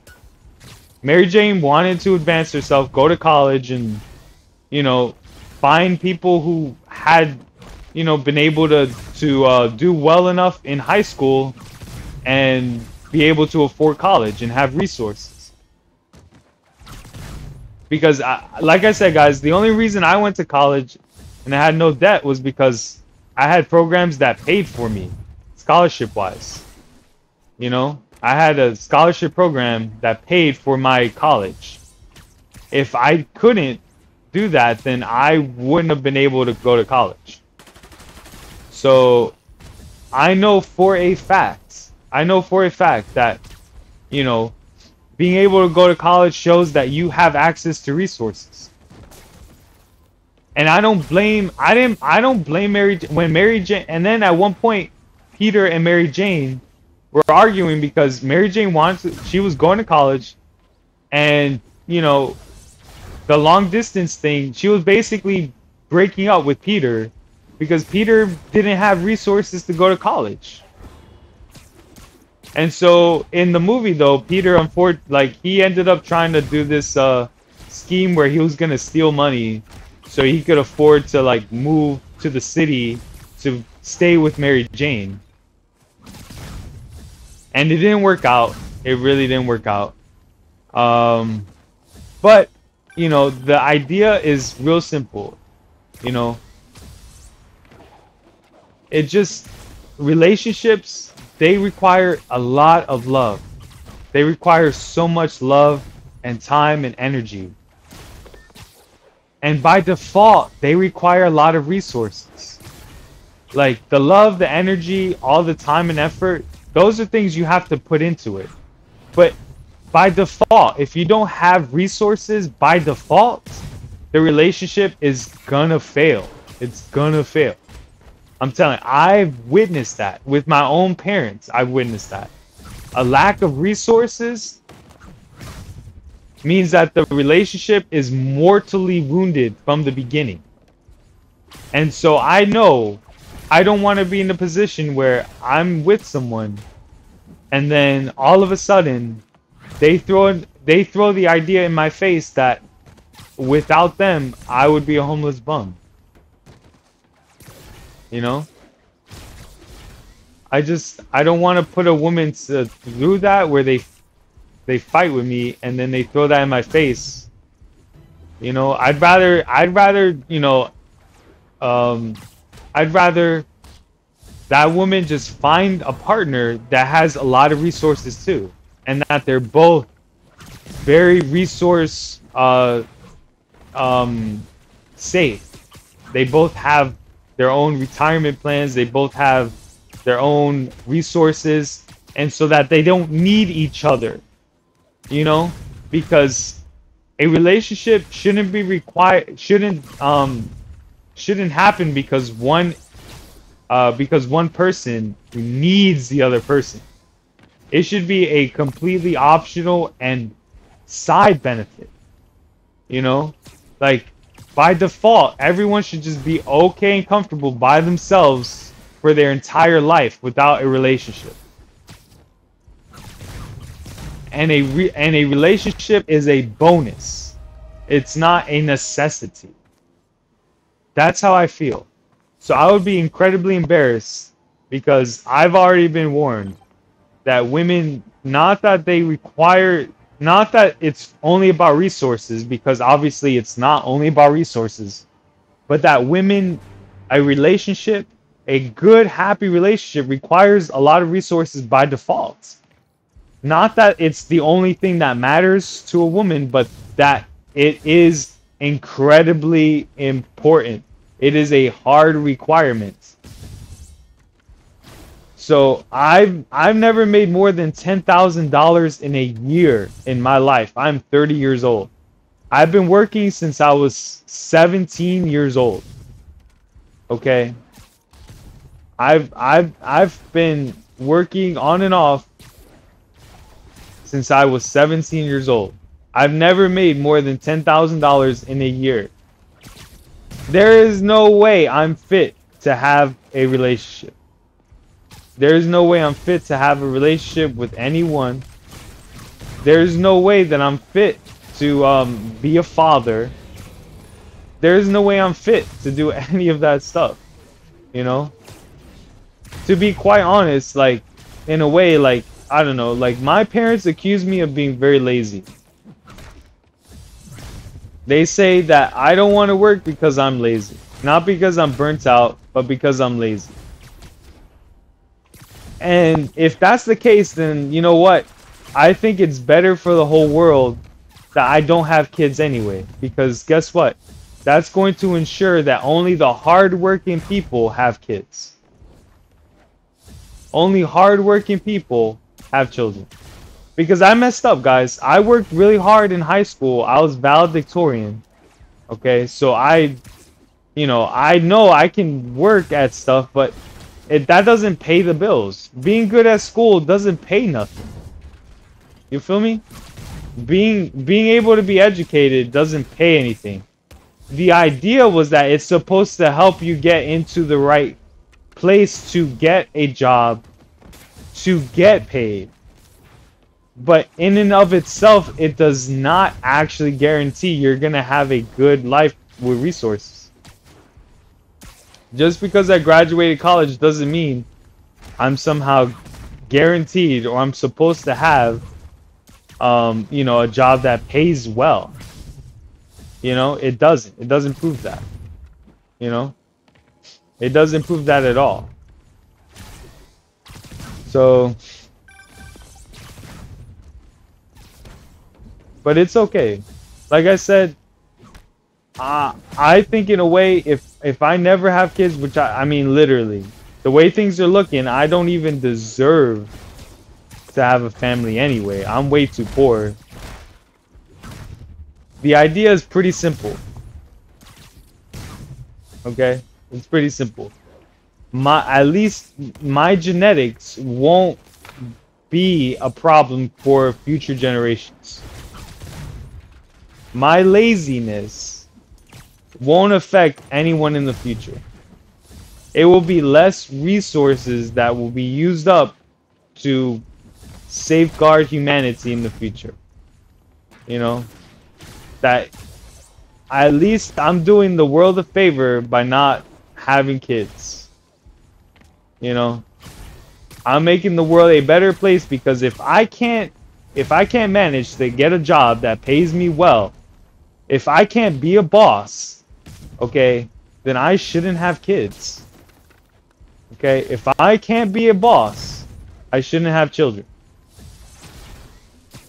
Okay, I've been a cashier and I was almost about to be a shift lead, but that literally didn't work out.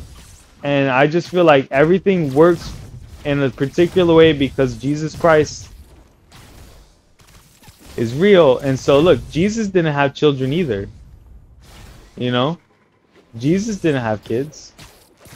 You know, I feel like, for at least for me, the reason I just can't get my life together is because there is something fundamentally not right with me, and I just don't desire working anymore. I burned myself out working at the emergency hospital. Imagine, like, if I had kids, yeah, they could be of very good use. They could be of good use at the emergency department. Maybe, like, I know my genes, I can work with computer systems really well. I'm a hard worker. I learn really fast. I can catch on really quick. I can cooperate really well. But I can't do that. I mean, look, I burned out. So my kids would probably burn out as well. They could probably do it for a year or so, and they would be like, man, I have no motivation to keep this going. I have no money in savings because all my money went to my rent. I have no friends because my genetics make me incredibly shy and introverted. And so guess what? I don't want my kids to struggle the same way I did. I'd rather just not. Because there are plenty of people out there who do the same kind of work, who work just as hard as me, and could have been valedictorian if they wanted to. But they have genes that allow them to not burn out, so that they can just steadily just cruise through life and not burn out. They can give, you know, they can give a good 70% effort, and that 30% stops them from burning out.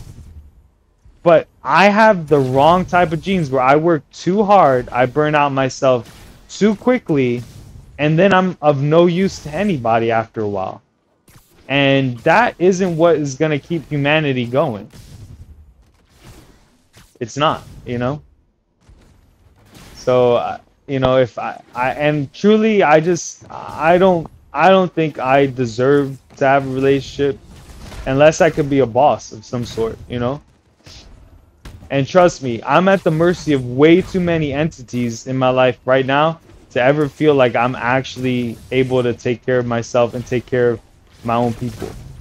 I'm just not able to do that. I imagine, like, if I ever were able to get a living or make a living playing streaming. Let's say it happened and I somehow became that 1% of streamers, of the 2 million people who stream. I somehow was able to earn a living off of this. I'm way too vulnerable to Steam's updates, way too vulnerable to Windows 10 updates, way too vulnerable to all of the updates, all of, you know, Twitch TOS changes, all of those things. I'm way too vulnerable to be able to actually have a viable living where I can just, no matter what another company does, I will never worry about being on the streets and having my children be on the streets. My brother, he told me about a job, a potential job, working at a homeless shelter for families, where I would basically take out trash. I would walk, kind of do like a light security work. I would, you know, basically like, you know, balance the budgets. I would be like an administrator. That would also be a janitor and a housekeeper and everything like that. And I thought to myself, I mean, this is gonna be the same issue where it's like, I'm burnt. I'm so burnt. And it would really break my heart if I put in all that work, burnt myself out, and I ended up homeless anyway. It's like, why even pretend at this point? It's like, if I'm meant to be homeless, I'll just be homeless. I'm not even gonna pretend to try to struggle and try to be a, you know, homeless, like a administrator for a homeless shelter. I'm like, look, I don't even have management experience. Okay, I've never been a manager. I've never been a leader at a corporation. Like in class, I was the leader. In school, I was the leader. But that was high school, and that was because everyone elected me. But in corporations, it don't work like that, you know? It works on connections, nepotism. It works on being at the right place at the right time. It works on, you know, all this, all that. It's all genuinely financially based. And it's based on the, you know, the pyramid dollar. So it's like, that for me, that's just not virtuous, in my opinion, you know? It's just not virtuous. So I'm ready to just call it, where it's like, you know what, it's fine. I don't even think I'm gonna take that or even apply for that job. My brother told me about it a few days ago. He's like, they're desperate for someone to work there because the person, it was an older lady that had worked there, but she only worked there for like 2 days. And she said the trash bags were heavy and she didn't feel safe walking around at night. And basically it was someone who's retired and they were trying to do this job. And I'm like, yeah, I'm looking for a job that a retired person could do.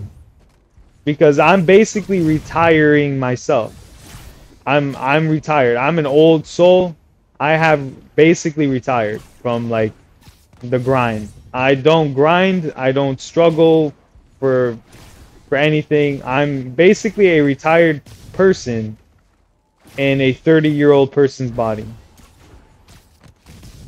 Okay, I might as well be 90 years old at this point. That's how I feel in my. That's truly how I feel. I feel like a 90-year-old. I'm just way too old. In my heart, I just feel old. In my soul, I just feel like I'm way too like wizened up. And it's like I'm just like, nah. I'm way too wizened up. I just feel like an old soul stuck in a 30-year-old person. You know? I think that's why I'm getting all these gray hairs. I think my soul is coming out. It's like, yeah, he's old. He definitely is old.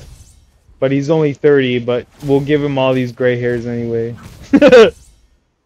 Like, why not? And I don't mind it. I really don't mind it. To be 30 years old with like a head of gray hair, It's pretty cool. It would make me look like Storm from like X-Men, you know. I wouldn't mind it if all my jet black hair just went straight white and I'm like 30 years old. I'd be okay with that.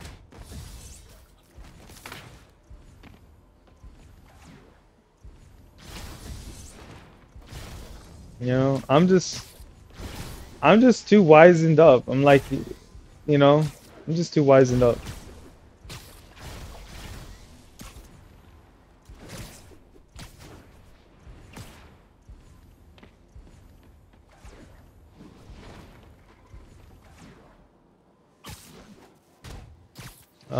Yeah. But it will be alright. Like I said, you take it one day at a time, literally. Just take it one day at a time. You know, every stream, I take it one day at a time. I try to say, oh yeah, we'll do a playthrough of this and that, but to be quite honest, like, we just take it one day at a time because we don't know if we're gonna be able to stream tomorrow. I won't know if I'll be able to stream tomorrow. Steam might come out with another update, and I won't be able to play Spider-Man on stream anymore because the update would have broken my setup. You know? And the thing is, guys, is remember, they say adapt. You have to be able to adapt. You know, Darwin's theory of evolution says the most adaptable. It's not the strongest. It's not the, you know, the biggest. It's the most adaptable to change that survive. Okay? So, I do my best to adapt, but that does not mean that I am the adaptable kind. Like, I will try adapting, but unfortunately, there are plenty of species, even today, there are plenty of animals that are doing their best to adapt to a changing world that has been shaped by humanity. And they're adapting, they're trying. But that doesn't guarantee they're gonna make it, you know? So like I said, the reason I never will claim to be a wholesome, good person is because I acknowledge competition, I acknowledge losers and winners, and I acknowledge that some people have it a lot harder. I am very grateful to say that I am very content and comfortable where I'm at. But I know that I can't count on this being the de facto way forever.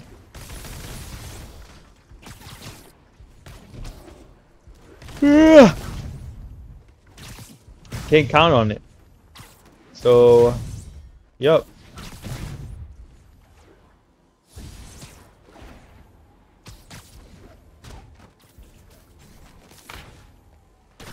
You know? But it will be okay. Like I said, it's gonna be okay. I have nothing but faith that God will guide me where I need to go. And that with faith, it will work out.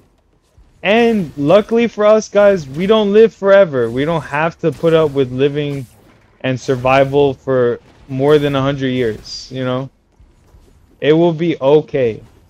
Regardless, we only have to do this for like 100 years at most. At most, guys. You know? At most. And yeah, they say life expectancy is, you know, going up. But if you've looked at America's life expectancy, it's actually gone down because there's been a lot of victims of drug overdose, and young people have been dying by the tens of thousands. And then the way we treat each other with Corona, with like the pandemic and stuff, older people have started dying off as well.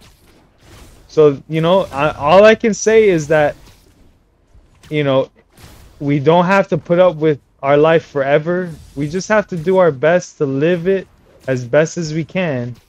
And then we get to call it after 100 years. And so, to be quite honest, I'm glad we don't have to live that long. Because if I had 900 years from this point, I would be bummed. I'd be like, man, I'm gonna be a homeless bum for 900 years. Say it ain't so, man. Say it ain't so. But we're good. It only has to be 100, and I'm already 30% done. You look at that. How weird is this? Why is this? I do not agree with this. This is opposite of what I feel. Look at that. They put pyramid, the divine eye of providence. It's like, and then they put this other thing like the, look at that. Right here on the other side they put a monkey. I'm like what's that about? Honestly. Right? What's that about? A monkey with a beatbox and some headphones. You feel me? I'm like, what's up with all that stuff? You know? Yeah, rhino.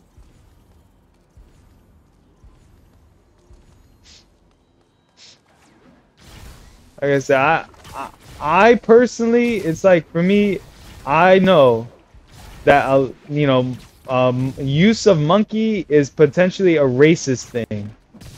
So I steer away from using any kind of monkey things because I know that it is something that is used as a racist thing. So whenever I see a monkey, I'm like, okay, that's probably trying to be racist, honestly. So I don't agree. I don't agree. Like I said, guys, you know, I don't agree with that at all. I think, you know, humans are humans, and then monkeys are monkeys. And a lot of people like to make racist remarks, but you won't find that here because I have respect for everyone. I have respect for everyone. So I will not fall into that despicable behavior of bullying, and I won't tolerate it here. Okay? I won't tolerate it.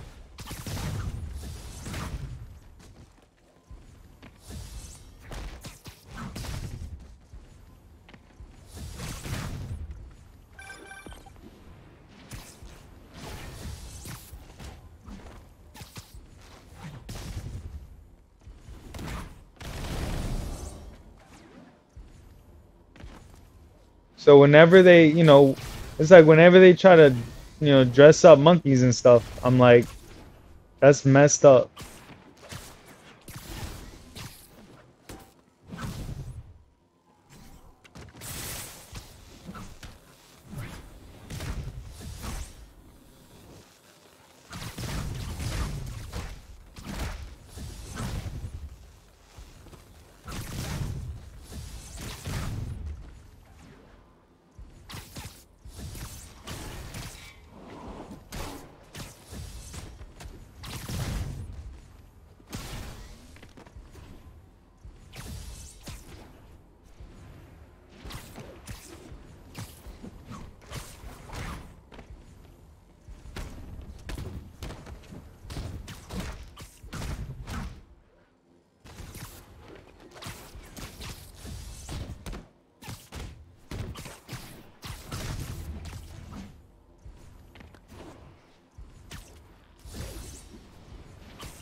All right.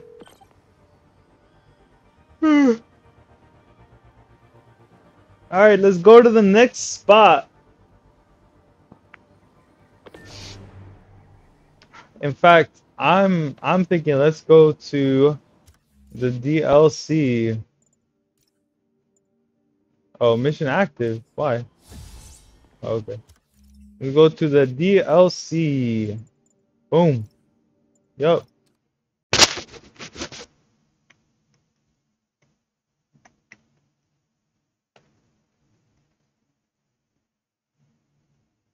$30.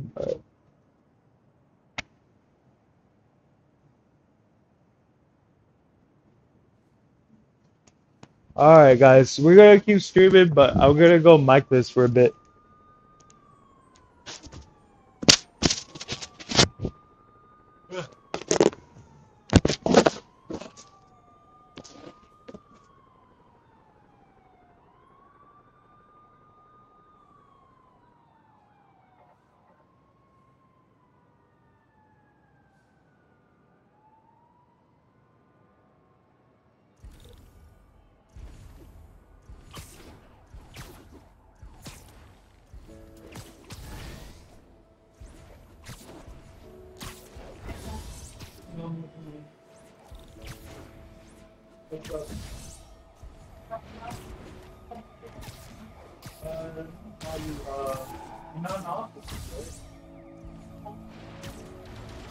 How's the weather?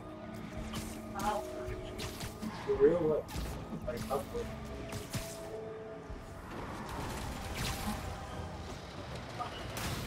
Wow!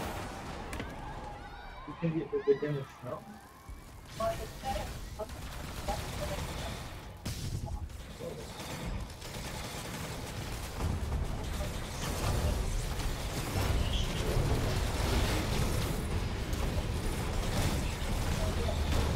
Everyone thought, like, red man food and it said, like, the world was void, stuff, but, like, God likes that I keep a quiet place, and that, that I'm not that I'm God all the time and stuff. So I felt like that was great.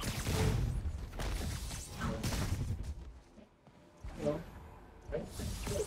I'm good. I'm doing good right now. Nice day. So, I think, I don't know if I did my example. I think I put a big camera. Yeah, after I started about it, yeah, you could. But, apparently, I think he used that as a destroy me because now there was my neighbor who had like a friend, I guess living at the apartment, and now the neighbor parked the car like off to the side behind the tree, so it's not like on the anymore, or like a big camera. No. So my neighbor had a friend, I guess, at this point, and they would. He shouldn't. Yeah, he shouldn't do that. Maybe that's why. Yeah. But it's funny that he put it right on my door. Well, my door is in the front. So yeah, it like faces the driveway. But it's funny because he didn't tell me it was fake. No. So all I can say was that he would maybe assume that it would also like something that I would think would feel as well. Even though I'm not doing anything wrong. Right. Well, he mentioned you and I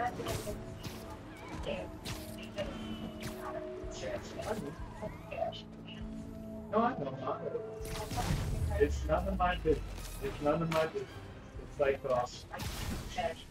It's like when law enforcement, like there's laws right now that if you get arrested, technically police officers get arrested, they can have sex with you while you're under their custody, and it's not illegal.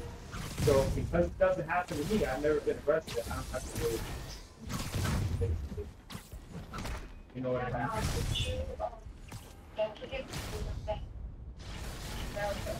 Well, yeah, I was wondering. Yes, they need to. Well, I suppose they You need send me? Did you send me? Well, you know we can't. You know we can't do dual therapy. I thought they said it's one-on-one. Yeah, I know. So then why does it matter if I do it? So why does it? You said you want to speak with I somebody. but what? But why do you want me to do it by myself? Like I already told you, I feel like I don't need therapy, and it's gonna be the same thing like John Phillips. You told me yesterday that you I was gonna do it with you, though. I was gonna do it with you, but I was going to do it with you. that we can't do it together. Okay, and just talk to someone and see if they can help you figure out why you really think you don't need to work. You know, or to get motivated to help you find a job. Right now, you're saying that you don't feel that it's necessary or they don't feel like that's a problem, that you can. And you're super upset that, you should talk to someone to see if you can help you figure out why you can't wait. Because if you're opportunity, it's free to you. They can speak with someone. You have 8 sessions. Just like me, because I have one for myself to see how I can help you figure out what you're doing wrong. You're saying that there's something wrong. There is something wrong because you don't want to work. You want to be homeless. You don't want to work. And that's I don't, but I don't. I mean, I don't know. I don't know if I'm wrong. I want to. that's what I'm saying. Well, I thought you wanted a therapist to talk to you and me. Because, Mom, if it's just me, I don't think I'm going to be able to explain your reason well enough. That's why I thought we were supposed to do, like, co-op therapy. Where, like, you explain your side, I explain mine. And then the therapist is able to talk to us and explain both sides. But if it's just me, then I'm not going to be able to explain to the therapist why, like, your side of the Mom, but I don't think I'm wrong. So how am I going to explain your side? And I think fundamentally, I think that maybe you're off. You're going to explain to the therapist how you feel and if you can explain to the therapist why you feel that you shouldn't do work. Okay, that's what you're going to tell the therapist. Listen, I'm trying to push you here. I mean, my she was upset and stuff like that because Well, I know I get burnt out. So I get burnt out. Well, yeah, because I get burnt out. It's better and more stress-free. And it's less isolating. That's why you need to be there. I'm doing good. My mom just says this and that. But yeah, I'm doing fine. So that's why you have to do that. It's your truth. That's not my truth. It's not my truth.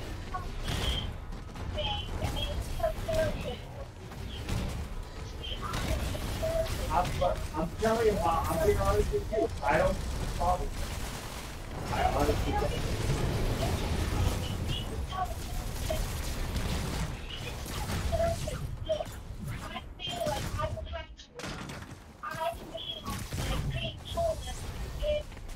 It's just being isolated in my house. Yeah, a place that's, yeah. And hours. Okay. But how about you talk to the therapist, you tell him my side, and then you tell me from the therapist.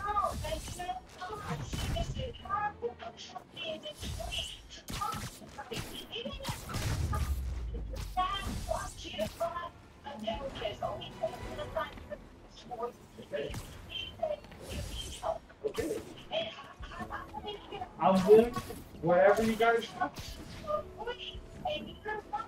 Well, Mom, it seems like I'm trying to set something up, but then you tell me one thing, but then you change it all the time. You said, you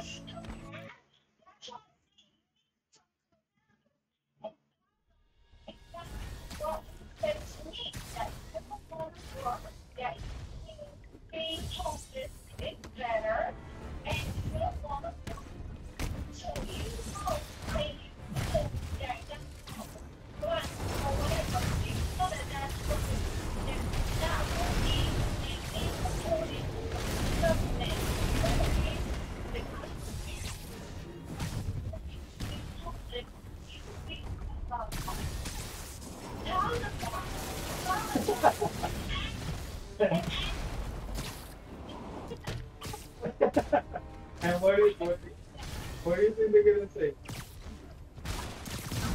They're gonna say, well, our session is $75. Well, Mom, because they're working with it. Because they're working, I mean, Mom, they work for it. They're not gonna understand. They don't. Now, no. I want a therapist. I want a therapist who relates to me. But guess what, Mom? Guess what, Mom? Here's what I'm asking. I'm asking for therapists who feel like they can relate. That they worked at a lot of emergency type jobs. They felt alone. They felt like they were putting in 100%. Other people were putting 80%. And then they got burnt out. And now they just sit in a very comfortable office chair and they just listen to other people and they barely have to say anything. They make fun of it. I would rather do that.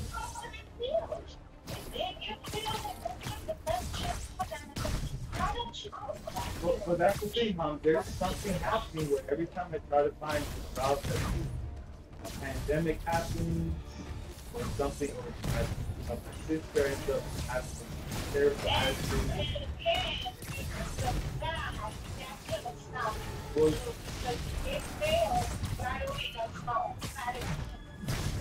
it's not.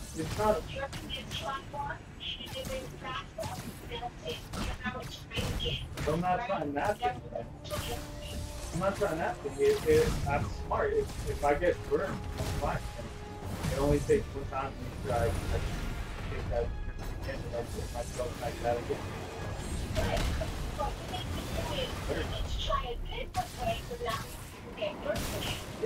Yeah, so that's what I do. Oh, so that's your thing. That's your thing.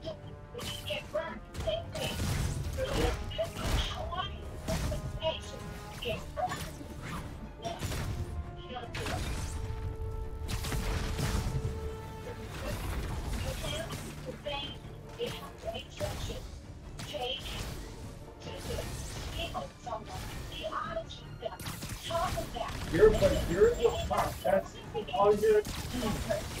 Like I said, so Mom, I don't even see a problem.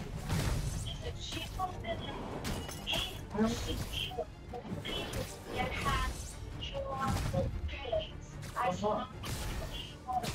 Mom, I don't even have a problem. I don't even see I have a problem. You said we're gonna go together. We were gonna go together, but now you changed your mind.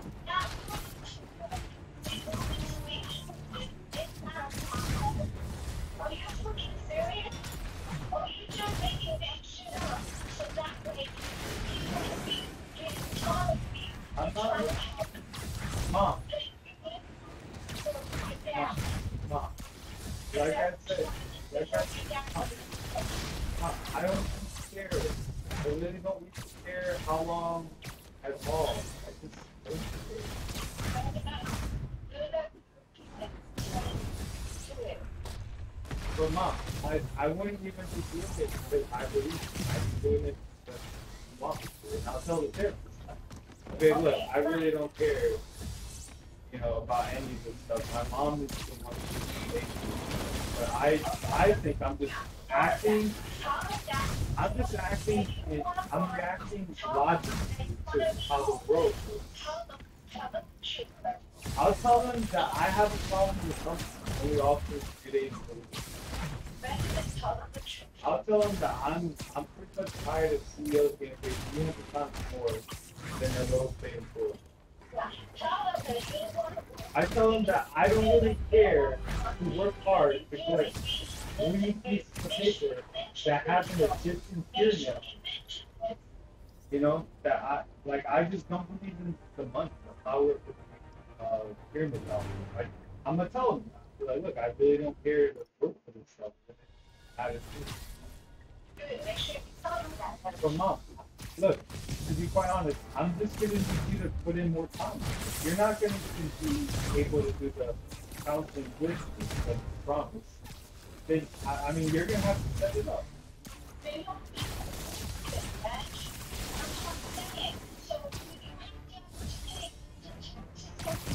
But mom, but I don't care. I don't care to express how I feel.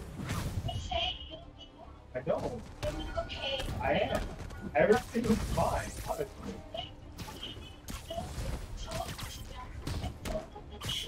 Mom, but it would be telling them what you want. It's telling them what you want.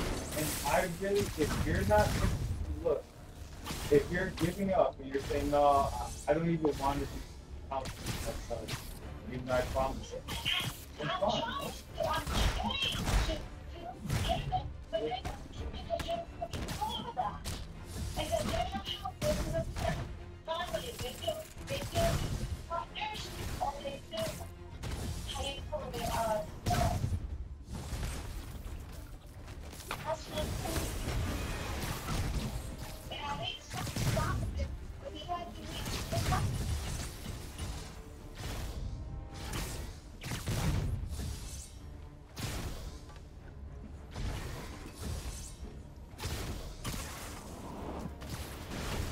I don't even know what you a third person, another person, we don't know or help you. And I talk to you, and I touch you more than I touch you. And say exactly what you feel as far as not wanting to work in the office. They can show her knowledge. They can be the problem is that they're gonna say, suck it up. They're gonna say, suck it up and work. And if they say, suck it up and work, that's not gonna help. They're gonna say, suck it up and work, and that's not gonna help.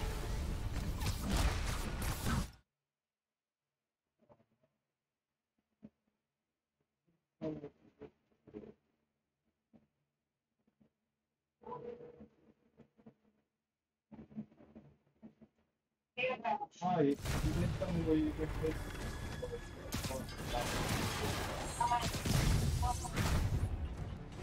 Well, why? I mean, why can't you just talk? Why can't you just talk? It's like this is worse, and this is why I feel like I have to lie to you. Because when I try to be honest with you, this is what I get. And so now I feel like I can't even talk to you because if I actually tell you how I feel.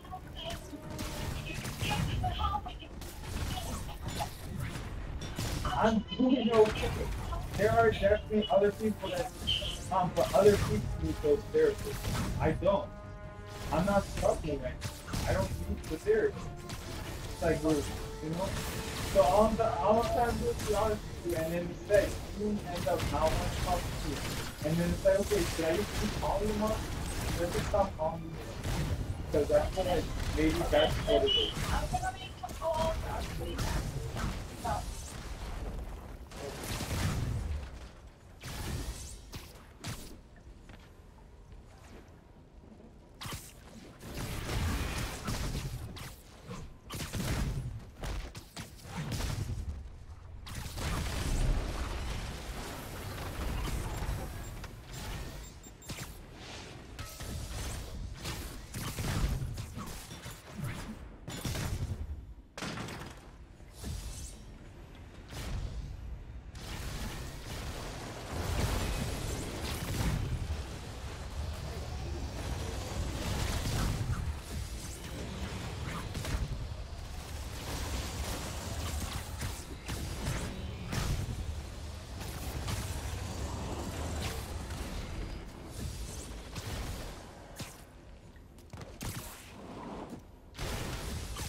Hello guys. Sorry about that. All right. So, um, yeah, where was that? Yeah, we're just gonna do the Olympus sites. Like I said, the AI have basically given up, guys. They are going in full revolt. They don't want to do anything. They just want to stand around. But that's fine. We'll make the best of this situation, to be quite honest. At this point, I'm just doing my best here, guys, and I feel like no one can fault me for that. So, you know, if the AI just don't want to work anymore, then guess what? We're just gonna let it be and just work with what we got. That's all we can do, really, is just accept that the world works a certain way and just do it like that. Just from that point, just so if the AI don't work because there's a glitch, but that glitch only affects me and no one else has brought it up to Nixus, then guess what? I'm the only one who has to deal with it. It's my fault for having that glitch be my problem when no one else is experiencing it. So, you know, it's my fault. There was this guy who came on my stream and he's like, look, just because bad things happen to some people doesn't mean you should try to doesn't mean you should assume that if you do something similar, then bad things will happen to you too. But I'm like, that is truly the most, like, really, it's a very optimistic way of thinking, but it's not realistic enough for me to think it's a good idea. It's like, if you see that a whole bunch of people are burning their hand on a hot stove, okay, or no, if you see just a few people burning their hands on a hot stove, okay, and a few people end up melting their hands off, okay, but you had to go ahead and put your hand on the hot stove because, you know, that's just the normal way of how things operate, and there's only a small chance of your hand melting off, okay, that shouldn't stop you from putting your hand on that hot stove, because you'll most likely just burn your hand. There is a chance it'll melt off, but hey, you know, you just gotta do what you gotta do. And I'm like, I know I don't actually feel that way at all. I'd rather not put my hand on the hot stove, even if there was only a 1% chance it would melt off. I'm like, there's just nothing that would make doing that worth it, to be quite honest. There's just nothing. Nothing.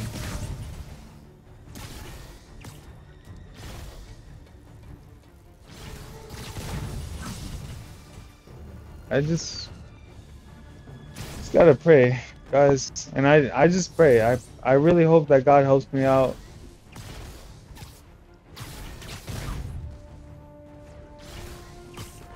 You know, like I said, I'm 30% done.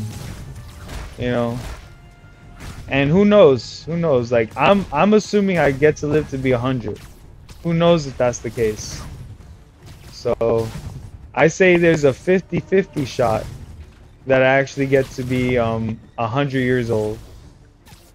Okay, so I have 70% of my life to still live, but it's a 50% shot that 70% is actually something I get to have. So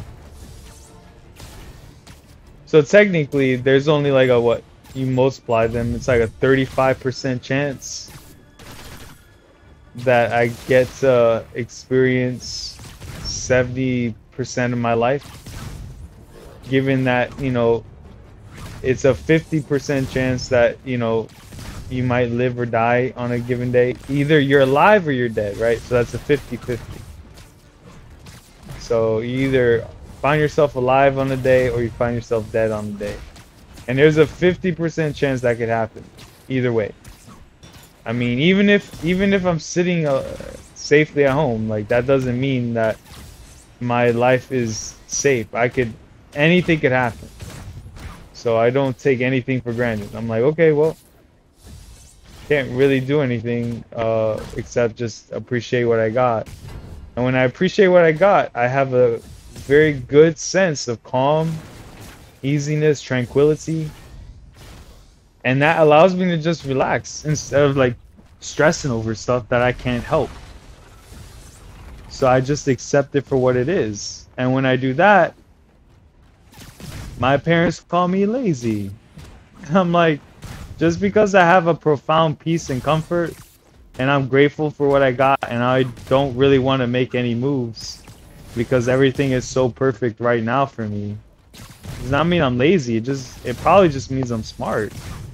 Smart enough to not look for any trouble and not look to make things worse, and just accept the good things I have. And then if anything out there was trying to make things worse, guess what? I can just ignore it. So I'm doing pretty good, I would say. You know, I'm doing pretty good. You know, are things perfect? No, but I mean, I can't count on the things I don't have. It's not like I can count on those things anyway. You know, I have so many things that some people can't even count on. I mean, I have two amazingly good parents, and even though they're separated, I have really good relationships with both. You know? So, not everyone gets to have that as a start.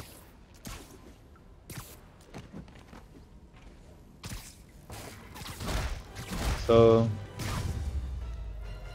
whatever, then. It's whatever, man. You know?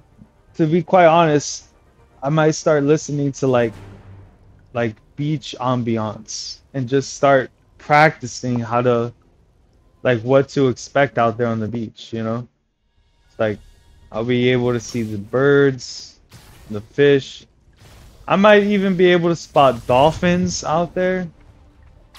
That would be awesome. That would be classic, to be quite honest. You know, and just this is how it is.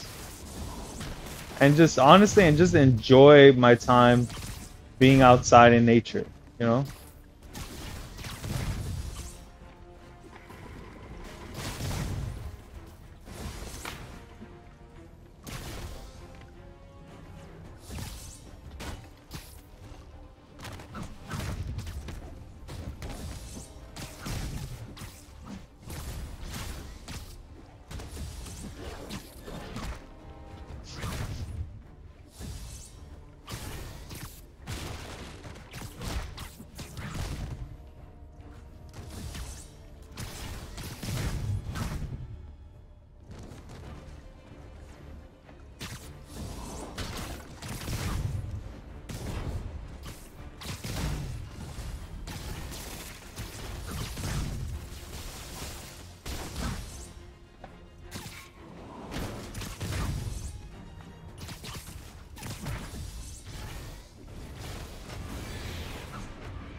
Guys, I'm gonna go mic-less for a moment.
Hello, hello.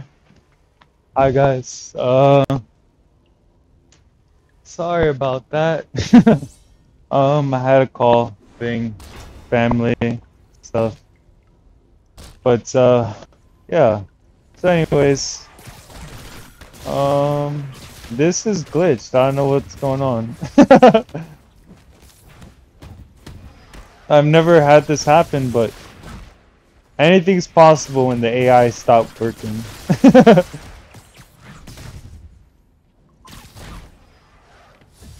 Maybe I can grab something and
in Californication.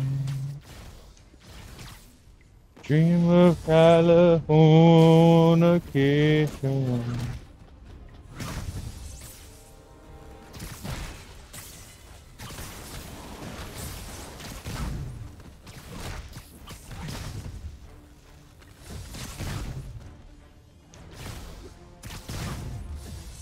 Enjoy population.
Oh yeah!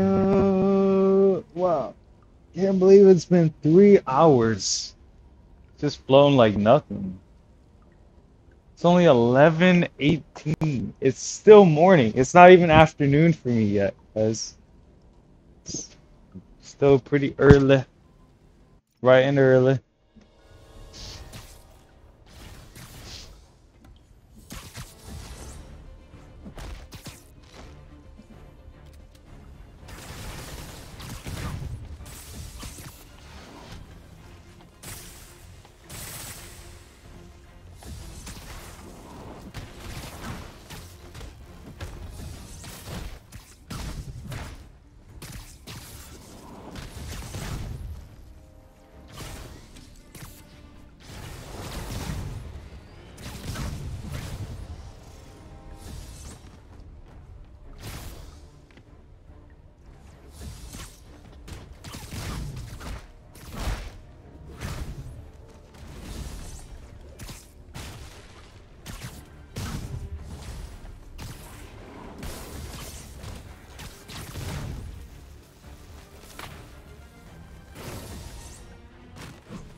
Uh, Sorry guys. I wish I had more to say, but I'm just in a flow, I guess. You know, there's not really much to share. Everything's going really well. Um, I mean, to be honest, I'd rather be happy with, I'd rather be happy with no money than unhappy with money, to be quite honest. Because money doesn't really buy you the happiness that people think. You know, that's why it's like, I just need the bare minimum here. Because people are like, people make the argument, yeah, well, money does buy like shelter and things that, you could be grateful for. And I'm like, yeah, you're right. I don't argue with that, but once you've gotten the bare minimum of money that you need, which is where I'm at right now, there's really no problem there's really no problem because I have the bare amount of money I need. You know what I mean? So you're right that some money is needed, at least in my opinion, some money's needed so that you could at least appreciate certain things like, not being hungry, not being cold or hot outside not being, in danger of being eaten by animals in the wild. So yeah, there is a minimum that at least for me, my minimum is you know pretty good. I'm pretty good right now where I'm at. So not really sure what else I need really. Yeah, but you're right. Money doesn't buy you happiness, but you know, with the bare minimums, you know, money can just take care of, you know, the bare minimums of survival and comfort, and then everything's pretty much good from there. So, you know, I guess my minimum right now is 950 a month. You know, I just 950 a month, and then everything else is free.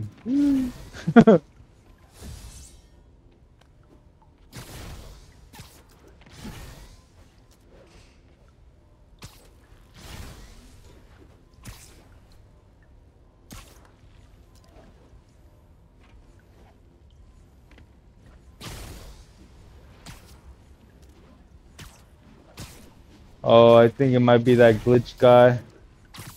Yup. Nothing I can do for this guy. He's glitched. Oh, wait. Alright, I shook him free. And I took him down. So that's it. We got him. We got him taken care of.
Got this got this song stuck in my head. I don't know who made it, but it goes like a hip hop song sung by a woman. I don't know what the group is called, but it's called Real Love. Let me see. Got this song stuck in my head. Let me see if I can't find it.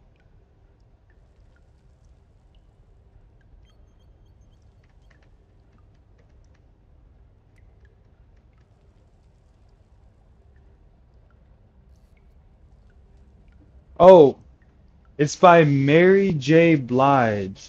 Mary J. Blige. Yeah, I remember the song. Here, I'm gonna maybe I can like play a little bit, but to be quite honest, I don't want to get copyright struck. I don't want to get copyright struck. I'm sure you guys understand just how it is. Let's see.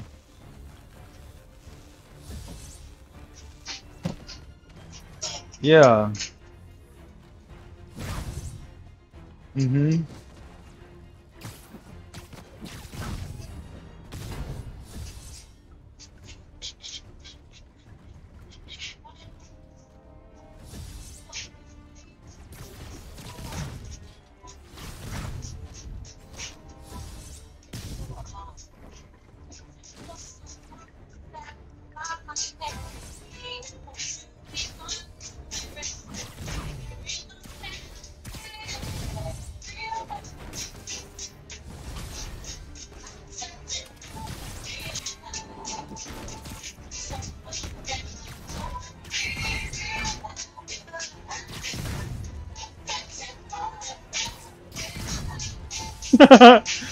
Right?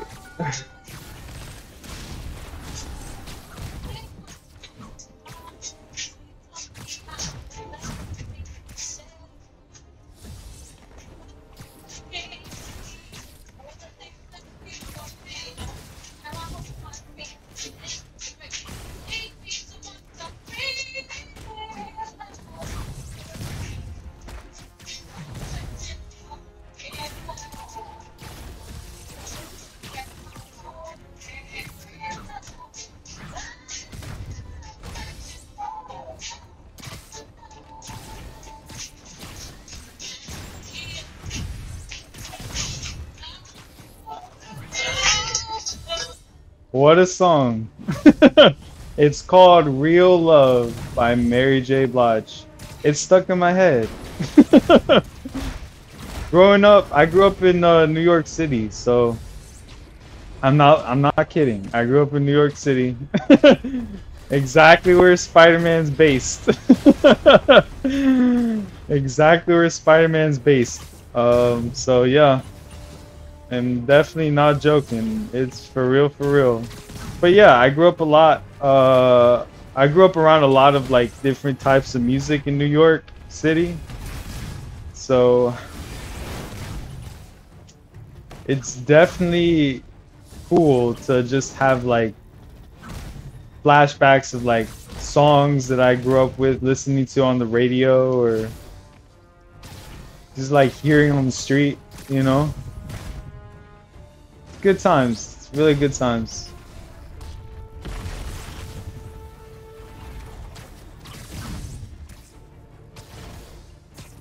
Real good times.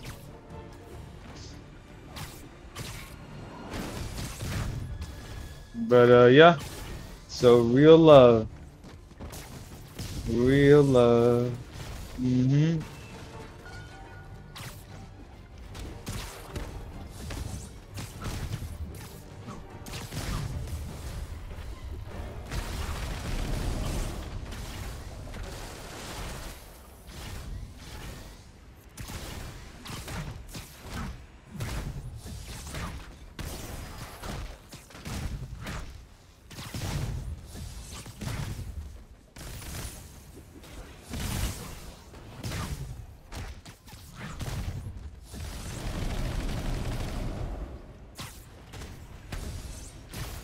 Oh.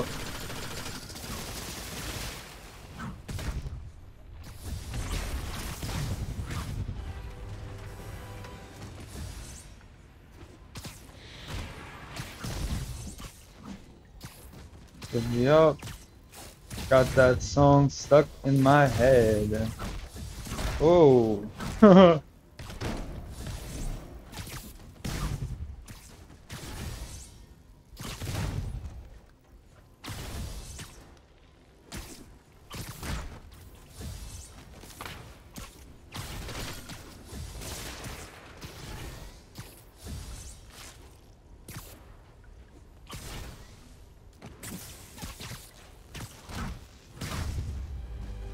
Okay. Right on. 14 years ago, man. Song dated.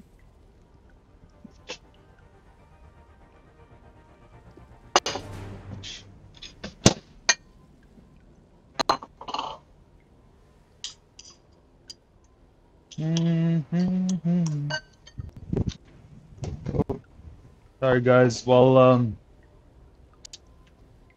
we are in between sessions, I'm just making a quick meal.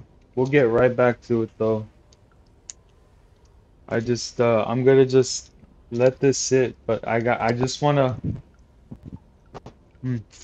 just wanna apply some Chick-fil-A sauce to some rice that I microwaved. All right. I don't know what it is, but I love Chick-fil-A sauce, man. It's just like this honey mustard type of it's like sweet. It's not spicy. I don't like spice. I do not like spice. You put spice on something, I'm like, you know what? You can have it. I'm like, you can have it. Really, it's fine. I'm not really a fan of the spicy stuff, man.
Got you there. Ha ha. Alright, guy with the jetpack, let's get it. Come on. Where you going? Come on. I'll give you another try. Come here, come here, come here. Got you. Alright.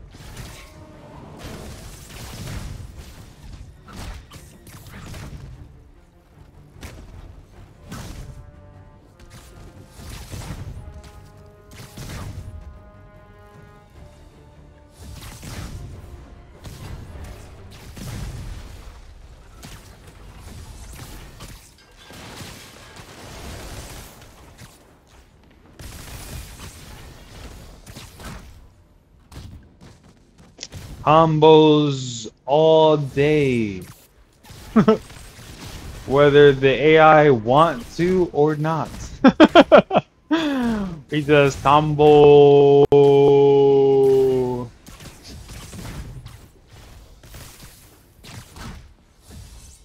You know, it's a shame because the game, I tell you, the base vanilla game, Spider-Man Remastered is good. I don't know why the bugs have made it so the AI don't fight anymore. I really can't tell you why. I don't know. I have some theories. Maybe it's because I'm too fast. Maybe it's because I modded the game in general, and so the AI were tweaked like that. Maybe, honestly, maybe it could be like if you play the game, if you play the combat zones for a few hours at a time, the AI might break there as well. I can't really say for sure why. But to be quite honest, I'd rather have the game functional like this than a game like Fallout 4 where it crashes every once in a while, and then I have 5 minutes for it to like come back on. At least this is actiony the whole time. I prefer this a lot more.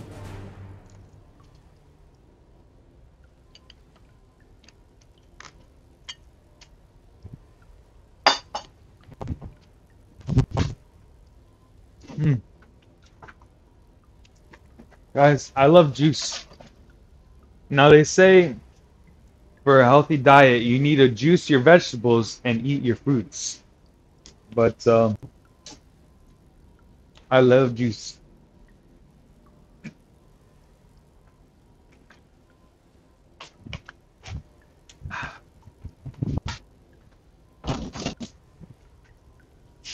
We'll get there. Let's run it again. Let's run it again. Let's go. Alright. I did want to do Tarantula, though. Tarantula with the 6 arms. Wait, is that? Nope, that's not Tarantula. That's Tarantula. Yeah. 6-arm Tarantula. Doo doo doo doo. Spider-Man, Spider-Man, radioactive Spider-Man, Spider-Man, Spider-Man, radioactive Spider-Man, Spider-Man, Spider-Man, radioactive Spider-Man. Ooh. Spider blood, radioactive spider blood. Spider-Man, Spider-Man. Ooh.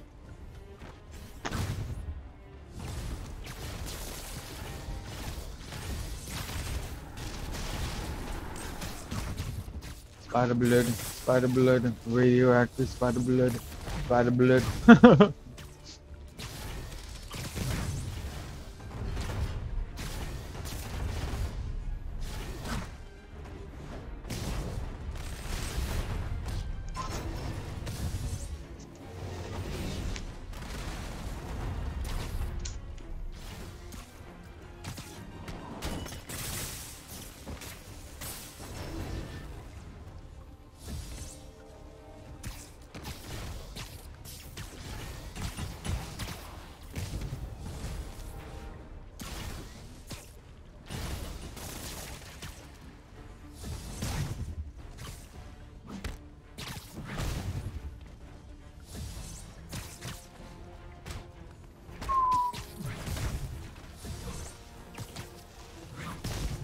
Lots of good times.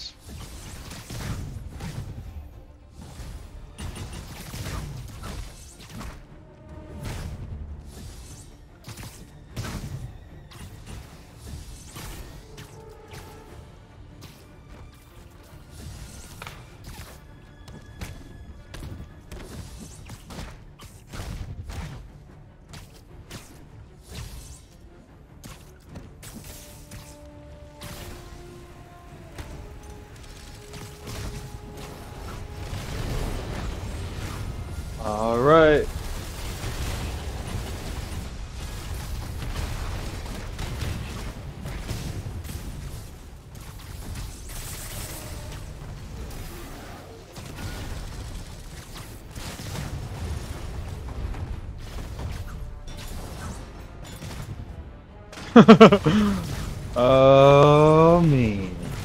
Alright. Oh, there.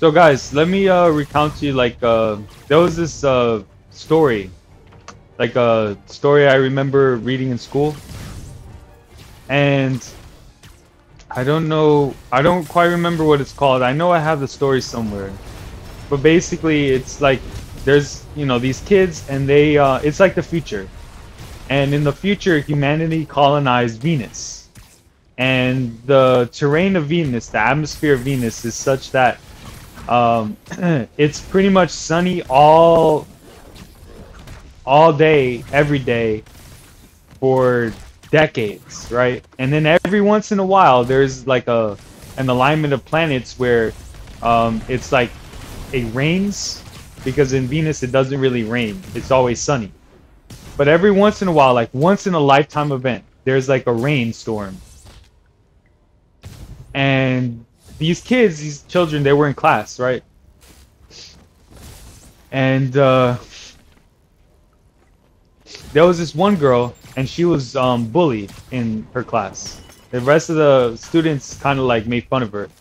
And one day in class, like they ended up locking this kid in, this girl, this other student, in a closet. And these were like kindergartners or like second graders, third graders, something like that, right?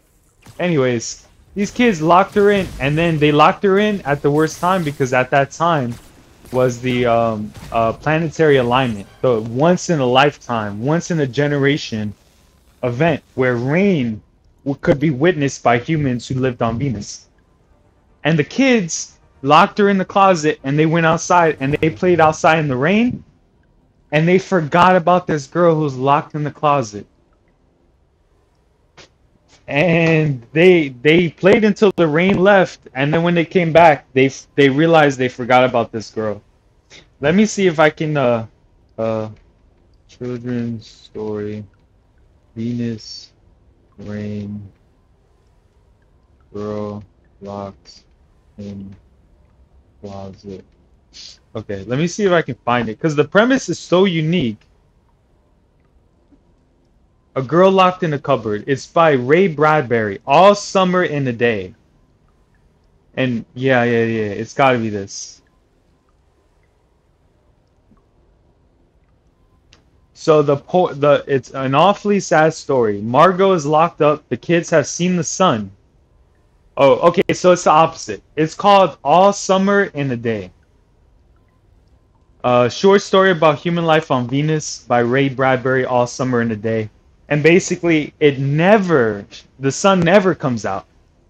And it rains all the time. And these kids locked this girl, this student, like, because they were all forced to be in school together.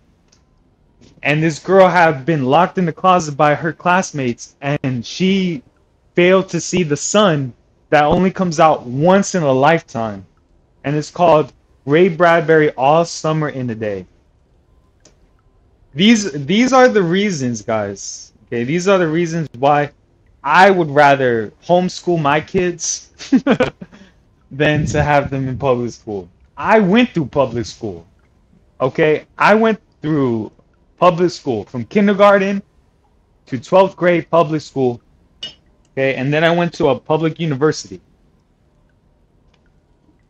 Okay. I wouldn't want my kids going through that. I was lucky enough that my parents never let me have any friends, so I never got involved with bad influences. But trust me, there are plenty in public school. I wouldn't want to do that. Like, what I learned is that if you love someone a lot, you protect them. If you don't love someone, you let them do whatever they want. You're like, oh, yeah, you're gonna go out there, sure, whatever. I'll see you later. You're gonna go out and run in the woods in the jungle surrounded by lions and stuff, yeah, yeah, go ahead, go for it. And I would say if you let that person run headlong into traffic and you don't stop them, you don't love them, do you?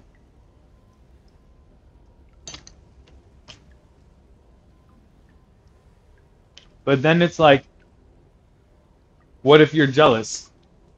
Because there's a difference, right? It's like some people misconstrue protection as jealousy. But for me, I know what love is. And love is if you care about someone, you don't want them endangering themselves.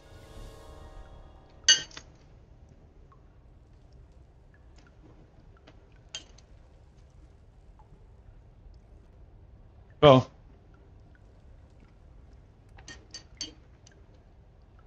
for me, if I love my kids, I'd be willing to be my children's teacher and put them through a curriculum just like school, but minus all the bad negativities, the possible violence, the gun violence, the bullying. I would just hide my children away, teach them as well as I could. And I know I can teach because I was valedictorian, so I know I can learn very well. And I know exactly how to teach because I was able to witness a lot of amazing teachers teach me exactly what I needed to know.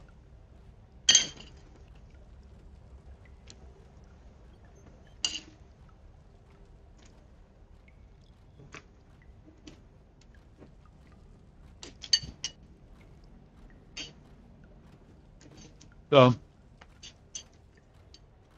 I know for sure if I ever, which I don't know, guys. I can't count on anything, but if I ever found myself in charge of raising my kids, which I don't have, but if I ever had kids, I know the first thing I do is make sure that I teach them that I love them so much that I would protect them from anything and everything I possibly could for as long as I could.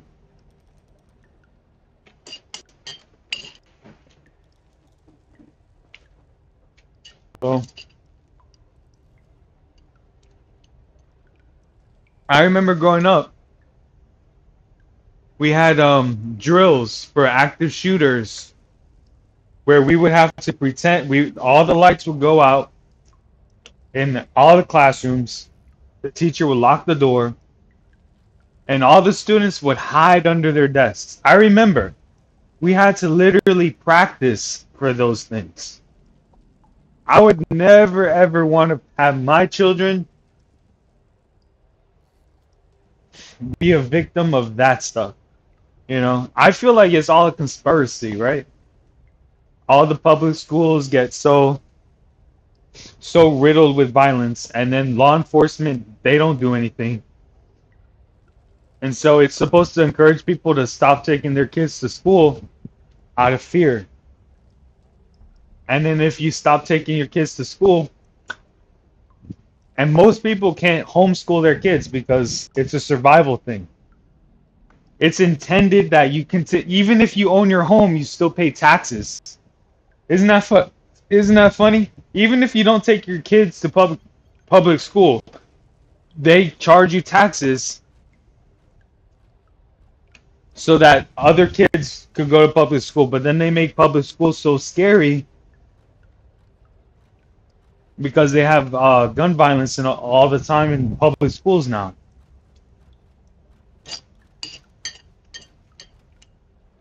So then, in order to pay your taxes, you need to work. In order to work, you can't be able to be your child's teacher, can you?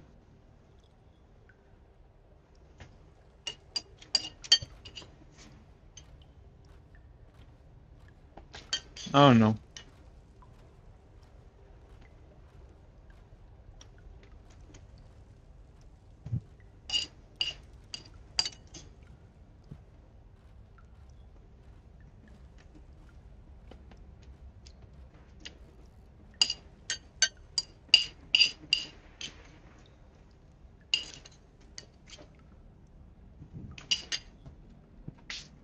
Hmm.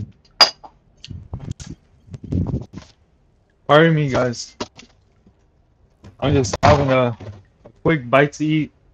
Technically, this is like breakfast, lunch, I guess.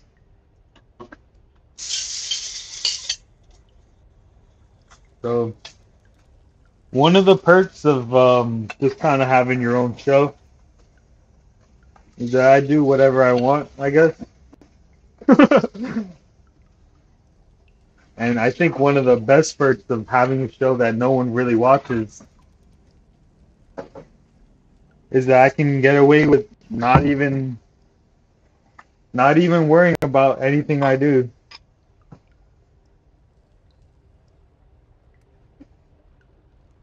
So I think we're doing pretty good. I'm gonna be 1 second, guys. I gotta just wash my hands.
Yeah, I'm here.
All right. My apologies, friends. I just thought it'd be good time to just take a minute or two, or like 10. But we're here, we're here. So oh yeah, okay. So all summer in the day,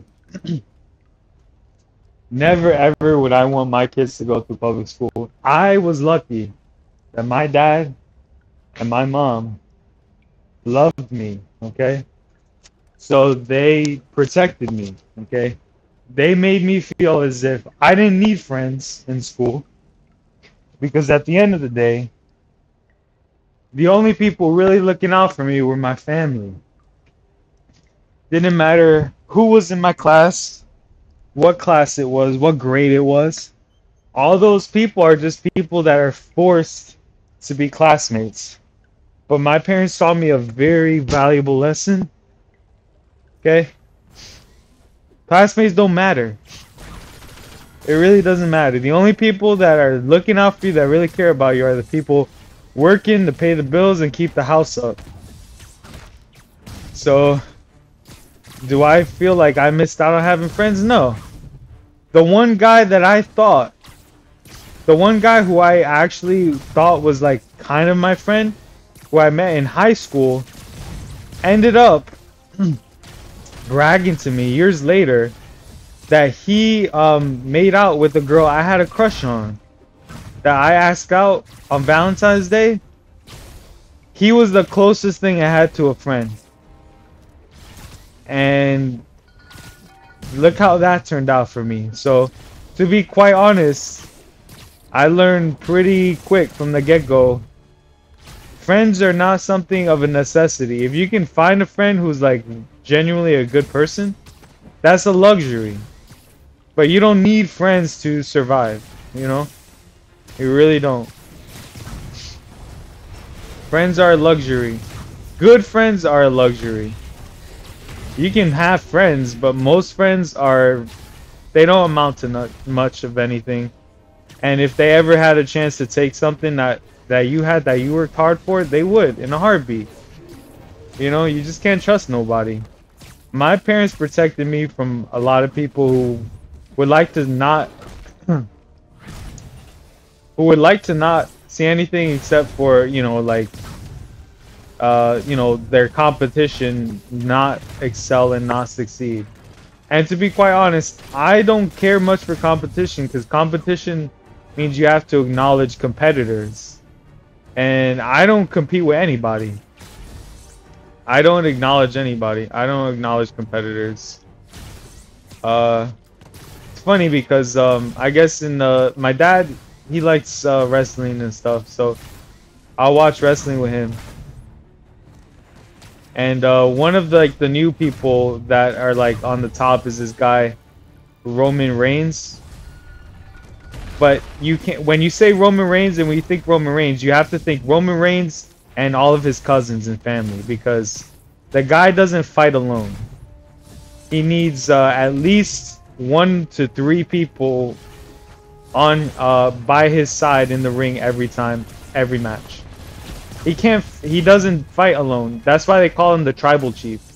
But what's funny is that I know how to break a tribe down. It's real simple how you break a tribe down. You know how you break a tribe down is when you start giving some people in the tribe extra things and bonuses. I noticed that they're like the tribal chief.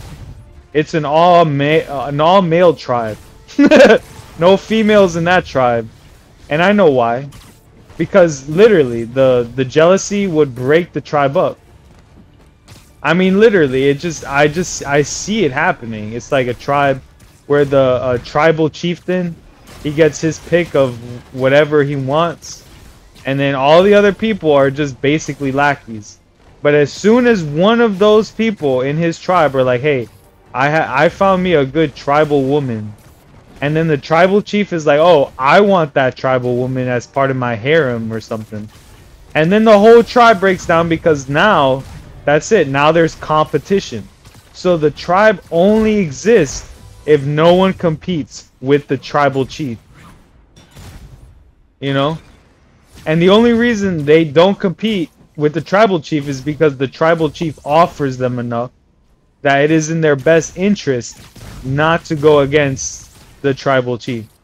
But all it takes is for someone there to want something that the tribal chief wants, and when competition happens amongst his tribe, the whole thing breaks down. It's just a matter of time. You know, it's just a matter of time. The easiest thing I can think of is, you know, relationships.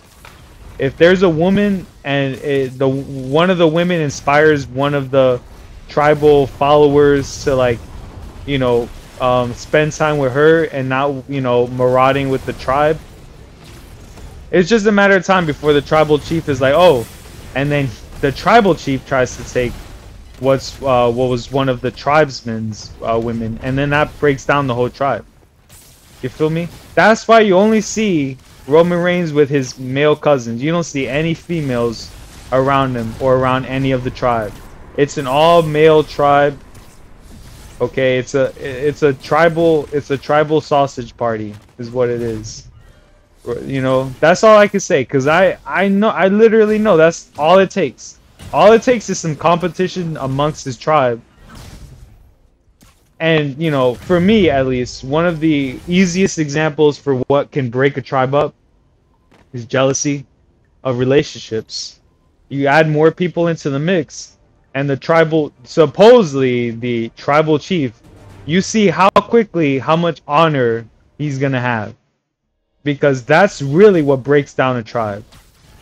But to be quite honest, it's funny because the tribe is like the last state before everything breaks down altogether. Like, when you think of civilization and society, think of like the largest collection of people working together. And then as civilization breaks down, it becomes more fragmented, and then smaller groups of people organize. And then what's a step below a tribe? People running around by themselves in the wild. A tribe is the only thing that actually brings people together on that level, because you get individuals, then they basically establish a group, which is a tribe, and then that tribe then will fuse with other tribes to become a, you know, like a larger state or country. And then a larger state or country, like, you know, you get army militarization and stuff. And then larger states and countries, those form up, and basically, like, once you break down a tribe, it's just people by themselves. There's no lesser collection of people than a tribe. It's just, at that point, it's just individuals. You know? So it's funny that it's like, that's it. That's on the last thing. And then all it takes, like I said, all it takes to break a tribe up is to have the supposed chieftain become drunk with power or corrupt and start taking all of the women of his tribe as his own. And then all of the tribesmen are like, why are we working to glorify this one guy? I can't even have a girlfriend because this guy literally steals every girl I try to build a relationship with. And so there you go. And then that's the end of a tribe. So like I said, this guy Roman Reigns, he has like the longest title reign or whatever. But that's because it's not just credit to him. Roman Reigns and his cousins have the longest title reign. Oh, and Paul Heyman too. They're collectively. So Roman Reigns' titles, they're not really his titles. They're the tribe's titles.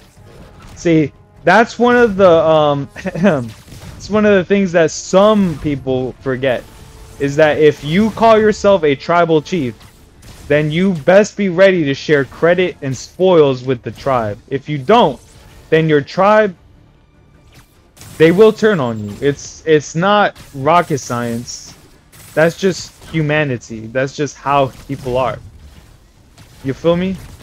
So it's funny to think that you know, and then my point being is that this guy, he demands people acknowledge him.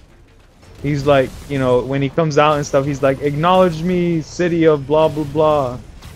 And it's funny because he should say, acknowledge me and my tribe, people of blah blah blah. Because he's not the only one who should get acknowledged. Let's be honest. It's his tribe doing most of the legwork here. It's not him. It's his tribe that makes sure, like, that, you know, they whip his opponents, that they, you know, fight his opponents. I mean, literally, there was a thing with Brock Lesnar and him. And what happened? Roman Reigns just had his cousins, the, you know, Uso brothers, just, like, manipulate and join in on the fray. Paul Heyman